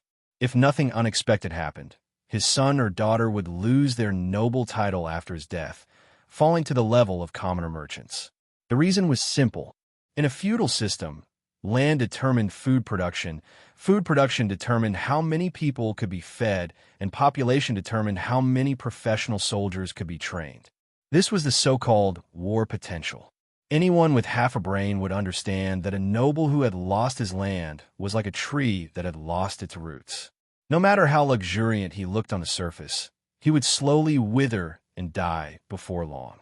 There was no value in roping him in. Since there was no value in roping him in, there was naturally no need for marriage. Would a man who could not marry a woman with noble blood give birth to a child that would be acknowledged by the circle of nobles? The answer was obviously no. Throwing the information into the copper basin, Zhang Cheng quickly turned his attention to his set of silver-white armor. There was no need to ask to know that this was the enchanted armor he had prepared for the tournament. However, due to the difference in energy systems between different worlds, he had never been able to complete it. Seeing that the tournament was about to begin, he had no choice but to give up on his original design and change it to a half-finished product that relied on himself to provide arcane energy. Of course, the metal and leather would severely hinder the flow of arcane energy. Thus, when he put on the armor, he would temporarily lose his ability to cast spells. Zhang Cheng sometimes wondered why the parchment wanted him to travel between different magical worlds and what it was hinting at. After all, from the 3 worlds he had experienced so far, each world had its own unique energy system. Although the knowledge of the other 2 worlds could be used as a reference, it could not be used directly. A large amount of research and practice was needed to integrate a small part of it. Perhaps the purpose of the parchment was for him to discover the commonalities of all these incredible worlds through research and exploration, and then achieve some unspeakable purpose. As an observant person, Zhang Cheng felt that he had grasped a key point, which was energy. Whether it was the ubiquitous arcane energy, shadow energy, natural energy, holy energy, and so on in the world of Azeroth, or the unknown mysterious energy of the magical version of Earth, they were the foundation that supported the huge group of supernatural abilities. If these energies were lost, the power system of these 2 worlds would instantly collapse. However, the world in which the Song of Ice and Fire took place seemed to be slightly different from the other 2. The mysterious energy in the Song of Ice and Fire didn't exist all the time. Instead, it appeared periodically. According to the books and TV series, once the mysterious energy began to return, whether it was the extinct dragons or those who suddenly mastered magical powers, all of them would spring up like bamboo shoots after a spring rain. If Zhang Cheng could solve the mystery of the energy tide before it came, he would instantly become the most powerful individual in all of Westeros. He would easily be able to decide the outcome of a war. Even Daenerys Targaryen and her 3 dragons would have to stand aside. After understanding this, he immediately made a series of plans. First, he would win the spear competition in the tournament, then use the generous prize money to form a mercenary army of about 300 people. He would strive to make a name for himself in the upcoming battle of the Blackwater River and ride on the Lannister family coattails. As for why the Lannister family, not Stark, not Baratheon, not Tyrell, and not the Targaryens on the other side of the sea, the reason was simple. They had an unparalleled advantage, and that was that they had always been firmly in control of King's Landing, the capital of the 7 kingdoms. Add to that the fact that the Old Lion was far more intelligent and patient than the leaders of the other families, and that the Lannister family had a tradition of repaying their debts. Anyone with half a brain would know which side would benefit them the most. Apart from that, according to the plot, after the Old Lion was killed by the imps, they could use the opportunity to boldly make a move and use marriage to seize the unclaimed land of Highgarden. After all, House Tyrell had lost almost all of their heirs after the cathedral explosion. Zhang Qing only had to deal with an unmarried woman of House Tyrell in advance and make sure she didn't appear at the scene of the explosion. Next, he would secretly send people to investigate the whereabouts of the dragon eggs and do his best to find one that could be hatched before the energy tide came. Finally, and most importantly, he would find the place where the children of the forest had once lived and collect the knowledge and magic they had left behind. After deciding on the few things he needed to do in this world, Zhang Qing quickly threw himself into modifying the armor. He completed all the procedures in a short afternoon. In truth, rather than calling this armor, it was more of a disguise. When arcane energy was injected into the armor through the runes, it would immediately form an ice armor spell and a magic shield. Any weapon that collided with it would be unbelievably deflected. Moreover, There was a layer of metal on the outside, so it wouldn't be too obvious. However, if he used it directly, a translucent energy shield would appear around his body. Unless everyone was blind, it would definitely cause a huge commotion. Just as he was about to put on the armor and give it a try, there was a sudden knock on the door. Asterisk thud. Thud. Thud. Asterisk, sir, someone has just sent over the list of opponents for tomorrow's tournament. I think you should take a look. Butler Derry's voice sounded from the other side of the door. Oh, so soon? Zhang Cheng couldn't be bothered to try on the armor. He quickly opened the door and took the paper from Derry's hands. Mason Asplin appeared on the fourth row. His opponent was none other than the famous Knight of Flowers, Loras Tyrell. Chapter 102. In the year 298 of the Aegon calendar, the Prime Minister's tournament was held by the riverside outside the city. Nobles from the Seven Kingdoms and knights who wanted to make a name for themselves came one after another. There were also many wealthy citizens who wanted to watch the show. For a moment, countless people crowded the newly built venue. The peddlers also took the opportunity to sell food and drinks to the audience. All kinds of noises could be heard incessantly. In novels and TV series, Robert Baratheon, the Green Hat, has always been portrayed as a drunken, lecherous, and incompetent king who barely cares about politics. All he thinks about every day is hunting, visiting prostitutes, and indulging his desires. But in reality, in the years that he was crowned king, Westeros' agricultural production and commercial prosperity had greatly improved. Even though the royal family owed a large amount of debt due to their extravagant spending, it had nothing to do with the commoners. On the contrary, due to the lack of large-scale wars, the entire society was in a relatively stable state. Most people could barely survive. Perhaps, as some economic experts concluded, when the production structure was in a relatively primitive state, as long as there were no external factors to destroy it, it would be able to adjust itself and develop in a better direction. Of course, none of this had anything to do with Zhang Cheng.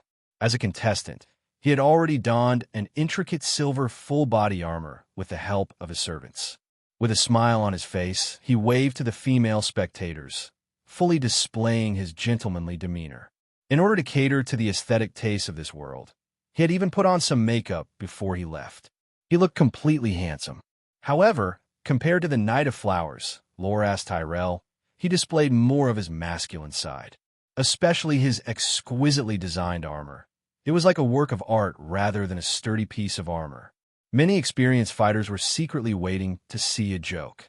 They did not think that something like this with a large number of hollowed-out patterns would be able to withstand a fatal blow from a lance. Just as the crowd was discussing fervently, the little maid whose face was covered in freckles carefully wiped away the dust on her boots and softly advised, "Master, please don't force yourself. If you really can't take it, just admit defeat.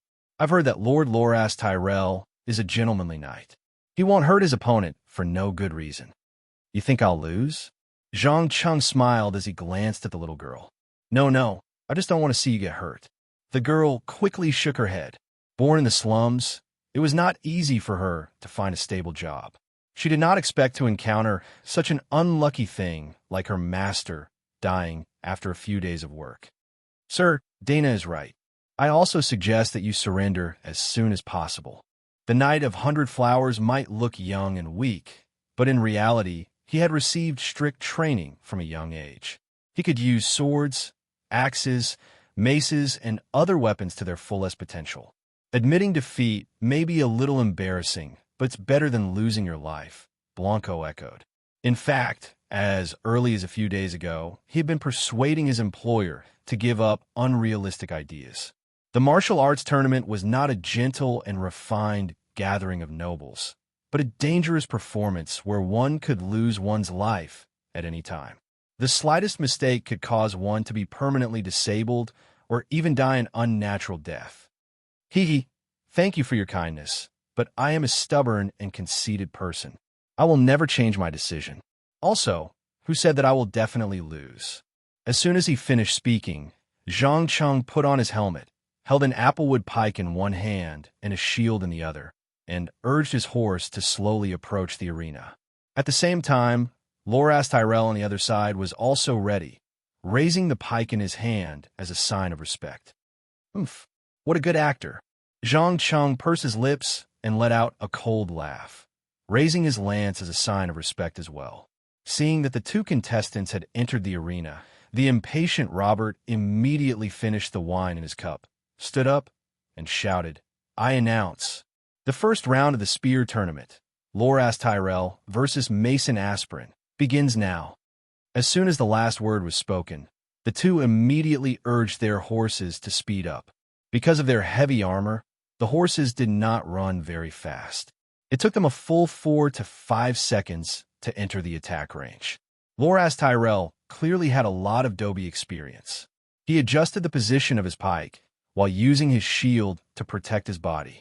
It was obvious that he wanted to defeat this unknown opponent in the first round. However, Zhang Cheng clearly did not intend to end it too early. He wanted to make fun of his opponent in front of countless eyes and display his strength. Thus, he did not hesitate to channel arcane energy into his armor and throw away the shield in his hand, taking the full blow of his opponent. Asterisk bang, bang, asterisk with 2 loud sounds. The two brushed past each other, the wooden pike in their hands breaking. The only difference was that Zhang Cheng's body did not sway at all, but Loras Tyrell's entire body was thrown backwards, almost falling off his horse.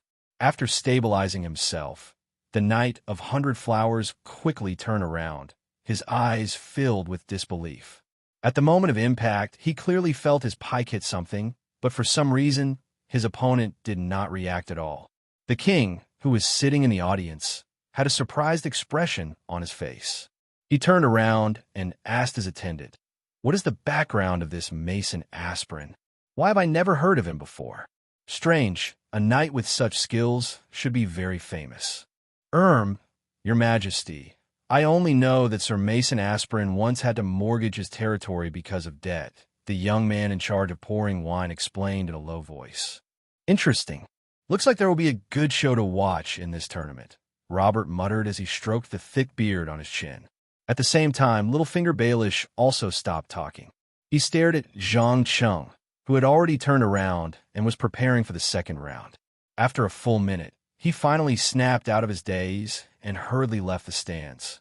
After a short rest, Loras Tyrell put on his helmet again, raised a new pike, and led the charge. This time, he did not show his elegance, nor did he wave to the women in the audience like before. There was only one thought in his mind, and that was to defeat the bastard who had embarrassed him. Chapter 103. As everyone knew, the crux of the competition was to use the wooden spear in one's hand and the acceleration of the horse to strike the opponent's body, causing them to lose their balance and fall off the horse. Typically speaking, most knights would not be able to move their bodies agilely due to their heavy armor, much less dodge. They could only clamp their spears tightly and rely on the strength of their waist and legs to withstand the opponent's attacks. This also meant that basic factors such as height, weight, strength, and the speed of the horse would often become the key to victory. Loras Tyrell was undoubtedly aware of this point, which was why he did not hesitate to suddenly increase the speed of his superior warhorse, intending to artificially create a time gap. However, he clearly did not know that Zhang Cheng's armor was not as heavy as he had imagined. To be more precise, it was more like a coat. Other than the thin layer of metal covering the exterior, the rest of the armor was made of arcane energy, ice armor, and a magic shield. It did not affect his movements at all. Just as the Knight of Flowers confidently thrust his spear forward, a mocking smile appeared on Zhang Cheng's face under his helmet. Following that, he did something that stunned everyone present. He leaned to the side, allowing his opponent's spear to graze his shoulder and cheek, while his own spear struck the shield with a loud thud. Bang! As expected, Loras Tyrell, who had taken the brunt of the impact, was sent flying from his horse, crashing to the ground. His helmet had also fallen off the moment he hit the ground. He no longer had any semblance of a knight. What was even more frightening was that because his feet were stuck in the stirrups, he was dragged forward by his warhorse. His head was about to hit the wooden fence in front of him. Once he hit it, his fragile neck would break on the spot, not to mention the damage to his skull. Such a dangerous scene caused many people to stand up involuntarily, especially the women. They all closed their eyes, as if they could not bear to see their Prince Charming die such a tragic death. Similarly, the nobles close to the Tyrell family subconsciously held their breaths. They knew very well that if Loras Tyrell died in the tournament, it would cause a huge commotion. But at this critical moment, Zhang Cheng suddenly pulled out his sword, turned around, and threw it with all his might.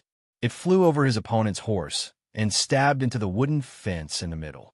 The Knight of 100 Flowers, who was being dragged, happened to slide his feet across the sharp blade of the sword, and the leather rope used to hold him in place snapped. Due to inertia, he continued to roll forward a few more times before finally stopping, avoiding the tragic fate of breaking his neck. Pa! Pa! Pa! Pa! Before the audience could react, Robert was the first to stand up. He applauded and praised. Amazing. This is the kind of competition I want. Mason Asplin, in the name of the king, I declare that you have won the first round of elimination today. Just as he finished speaking, deafening cheers erupted from the audience. My God, it was too unbelievable. The famous Knight of 100 Flowers actually lost to a nobody. A young man sighed in disbelief. The slightly older fatty beside him rolled his eyes. Idiot, are you blind? Someone with this kind of martial arts, even if he is not famous now, will be famous after the tournament. That's right. I think that other than Sir Gregor Clegane, no other contestant is a match for Sir Mason. Another old man in a purple robe gave his evaluation. In fact, it wasn't just them. Almost everyone in the audience was discussing the competition intensely. There were even some bored women comparing who was more charming between the two. Sir Loras, are you all right? After waving to the Green Hat King and the audience, Zhang Qing hurriedly jumped off his horse and approached him, pretending to be very concerned. Thank you for your concern, Sir Mason. Thank you for your timely intervention. Otherwise, I'm afraid I wouldn't be able to speak now. The Knight of 100 Flowers struggled to get up from the ground, glancing at the sturdy fence with lingering fear. He couldn't imagine what would have happened if he had just crashed into it. Perhaps being paralyzed and lying in bed for the rest of his life would be the luckiest outcome. Zhang Cheng replied with a smile. This is what I should do. After all, I was the one who caused you to fall off your horse. Naturally, I have to bear the corresponding responsibility. Loras smiled bitterly and shook his head. No, please don't say that. The reason why I fell off my horse wasn't you, but me. I suddenly increased the speed of the horse. Furthermore, we were in the middle of a tournament. You only did what any contestant would do. I accept my loss wholeheartedly. Lastly, congratulations on your successful advancement. I will send someone to deliver the ransom to you later.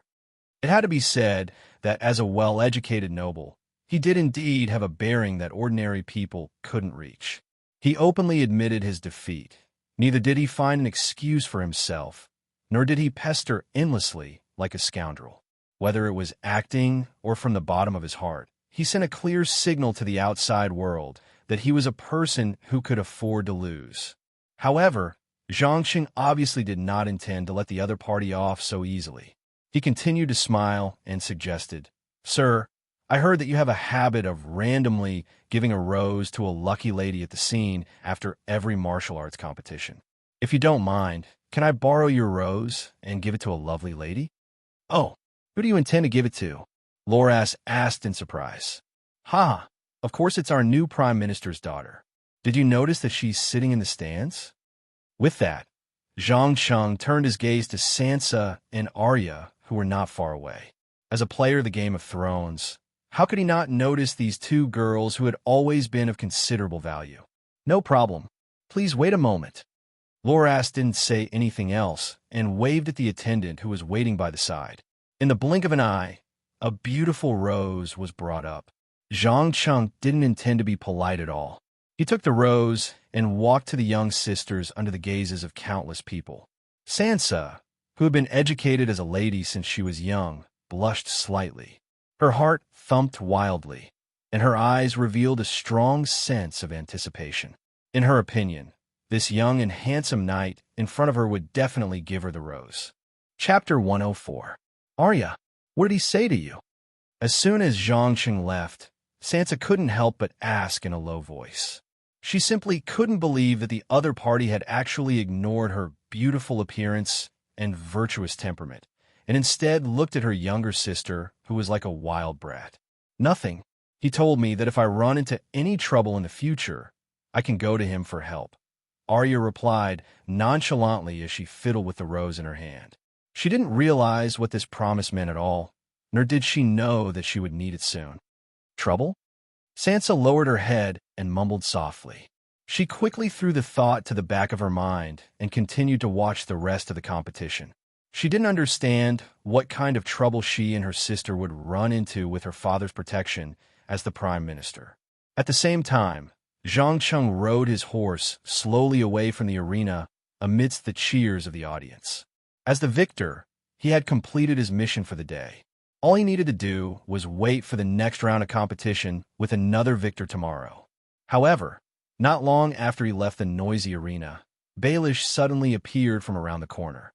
His two sharp eyes stared at Brendel as he spoke in a low voice. "Sir Mason, I think we need to talk. Just you and me." Of course, Zhang Cheng had expected Littlefinger to come to him after the competition. He immediately turned to Blanco and the maid behind him and said, "You two go back first. I have something to discuss with this lord." "No problem. But before that, you'd better tell me what to do with these invitations."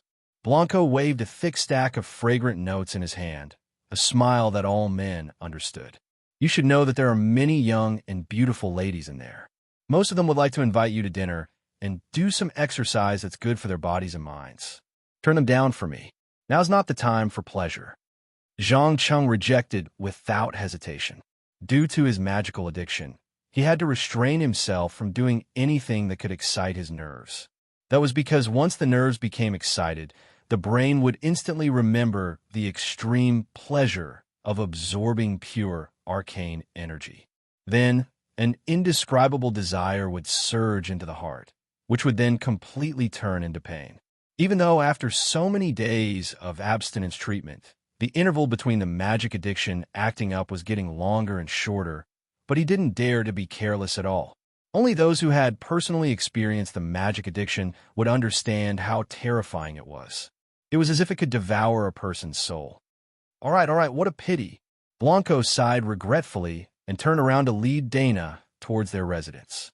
After watching the two of them leave, Zhang Cheng turned around and said in a half-joking tone, "Tell me, what do you want to talk about? Don't tell me you're planning to admit defeat in advance. No, my friend. You haven't even defeated Lord Slayer and Demon Mountain. Isn't it too early to think that you can become the champion?" Baelish retorted without backing down. Seeing that there were no outsiders, he no longer used the pseudonym Mason. Instead, he changed to "my friend." "What? After watching today's competition, you still don't have a clear understanding of the power that I possess. I can tell you clearly that as long as I want to, I can kill the Demon Mountain, the King's Slayer, the Hound, the fearless Barristan, and the others at any time. The knights that you think are the most powerful can't even resist. They can only wait for death to descend upon them." Zhang Cheng pretended to be arrogant and showed off. Littlefinger laughed noncommittally. I'll believe you for now. But please explain why someone like you would come to King's Landing. Money? Power? Or beautiful women?" "Unfortunately, none of those. I came to King's Landing in pursuit of something else. Power." As he spoke, Zhang Cheng took off his armor and raised his right hand to release a ball of snow-white frost. The bone-piercing cold caused Baelish to shiver on the spot. His eyes were filled with incomparable shock. It took him a great deal of effort not to cry out. With a trembling voice, he asked, That's right. This is the power of magic. Isn't it amazing?"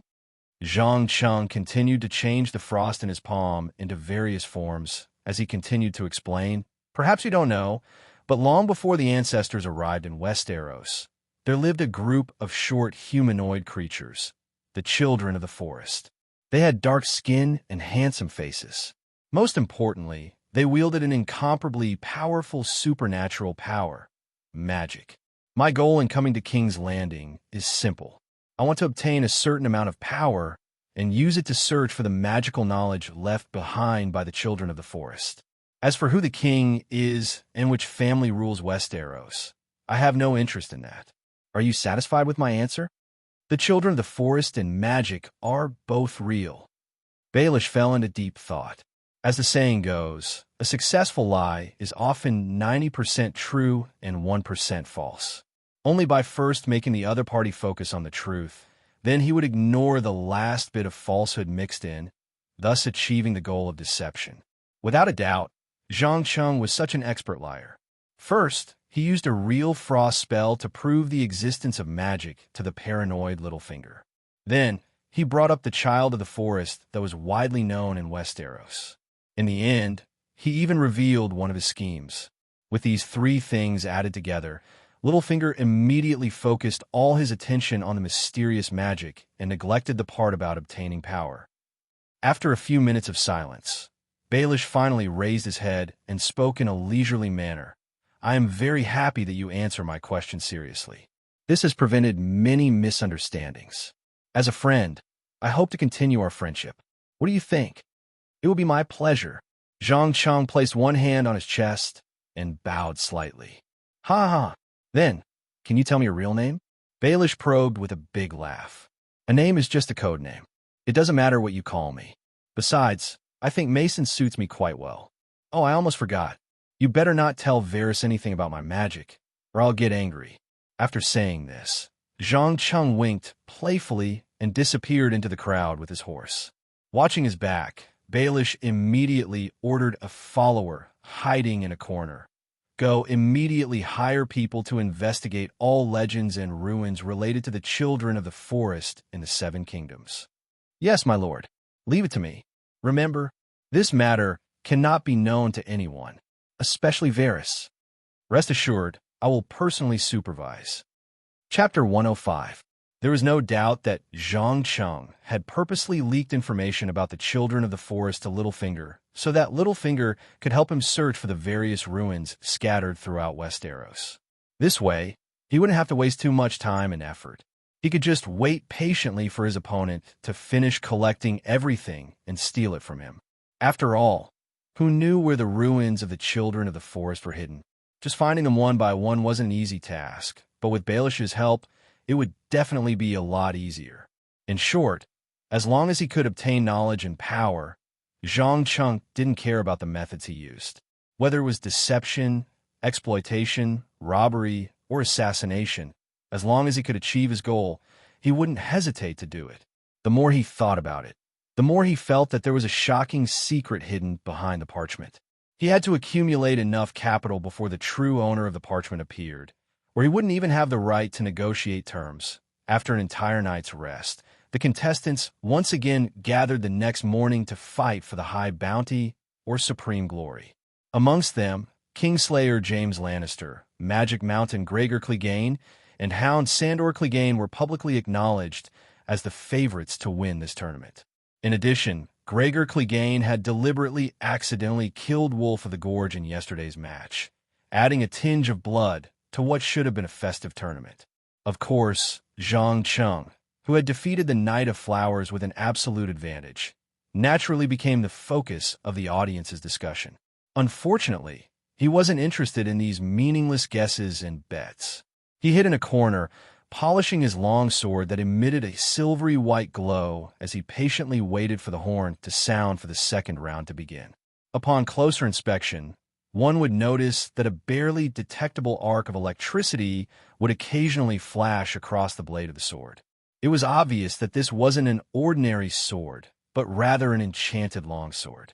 The enchantment on the blade was none other than the lethal lightning element. However, it was different from the violent, destructive lightning. Its effect was closer to paralyzing the opponent for a short period of time, so it was more subtle and difficult to detect. When a metal weapon collided with a long sword, the electric current would instantly enter the other person's body with the help of the metal's excellent conductivity. Based on each person's physical fitness, the reaction would also be different. If it was a little lighter, he would at most feel sore and numb, unable to exert any strength. In just 1 or 2 seconds, he would be able to recover to his original state. However, If it was more serious, they would fall to the ground and convulse on the spot. If they were unlucky, they might even perform an ugly scene of incontinence. In fact, the creation of this sword was just a byproduct of a failed experiment. Zhang Cheng's original idea was to create a weapon that could produce flames to deal with the deviant ghosts that appeared later in the story. But for some reason, the magic runes of Azeroth and the magic runes of Earth had completely different effects in this world after they had been modified. In the end, the flashy weapon that was supposed to emit blazing flames turned into a weapon with an ordinary appearance that was very suitable for sneak attacks. Just as Zhang Cheng was silently thinking about which unlucky person would become the first victim of this weapon, Loras came from afar with a black-haired young man. He greeted with a smile. "Good morning, Sir Mason. You look well." "Good morning, Sir Loras. Is there anything I can help you with?" Zhang Cheng raised his head and deliberately pretended to be surprised. Although the black-haired young man did not open his mouth to introduce himself, he recognized the famous Duke of Storms at a glance. He was the youngest brother of King Robert and also the secret lover of the Knight of Flowers, Renly Baratheon. Loras shook his head gently. "No, nothing important. I just brought a friend to introduce to you and let you know who your opponent in the second round is." "Nice to meet you, Sir Mason. My name is Renly Baratheon. Regarding yesterday's competition, your performance was impressive, especially the last strike that successfully prevented a tragedy from happening. I think that is the true embodiment of the spirit of a knight." As he spoke, Renly placed one hand on his chest and bowed slightly. "You flatter me, Your Grace. I only did what I was supposed to do." Zhang Cheng quickly stood up and bowed back. "Huh, you are so humble. No wonder Loras kept telling me that you are a knight worth recruiting. How about it? Are you interested in pledging your loyalty to me? I can give you a rather prosperous place as your fief." Renly did not hide his intentions at all and generously extended an olive branch. "Sir Mason, please believe me. Lord Renly is definitely worthy of the loyalty of a powerful knight like you. Not only is he a good man with a gentle temper, he is also never stingy with his rewards." Loras also persuaded. Watching the performance of these two good friends, Zhang Cheng suddenly laughed. He shook his head as he laughed. "Sorry, Your Grace. I only have one thought in my mind right now, and that is to become the champion of the tournament. Before that, I will not consider the question of loyalty." Renly obviously did not expect that someone would reject his offer. There was a hint of surprise in his eyes. He then looked at the Knight of Flowers, as if asking what should he do now. The latter hesitated for a moment and quickly said, "Sir Mason, I can understand a knight's desire for glory, but the problem is that your opponent in the second round is not easy to deal with. You may even be in danger of losing your life." "Oh, who is my opponent?" Zhang Cheng raised the corner of his mouth and asked. "Gregor Cregan. You must have heard that he deliberately killed his opponent yesterday." Loras gave the name without hesitation. "So?" Zhang Cheng shrugged nonchalantly. Seeing that it was useless to waste his breath, Loras had no choice but to explain clearly. "The Magic Mountain is a ferocious and cruel guy. I think it is very likely that he will try to kill you. But if you pledge your loyalty to Lord Renly now, he will have some scruples when he kills you." "Haha, thank you for your kindness, but I have my own pride and persistence. No matter how powerful Gregor Cregan is, he is destined to fall at my feet today. No one could change that. All right, I'm going to enter the arena. Please return to the stands and enjoy the rest of the competition." After saying that, Zhang Cheng did not pay attention to anyone else. He directly mounted his horse and took the spear from Blanco's hand. He slowly walked towards the arena while the audience cheered. Gazing at his back, Renly asked without looking back, "What do you think we should do now?"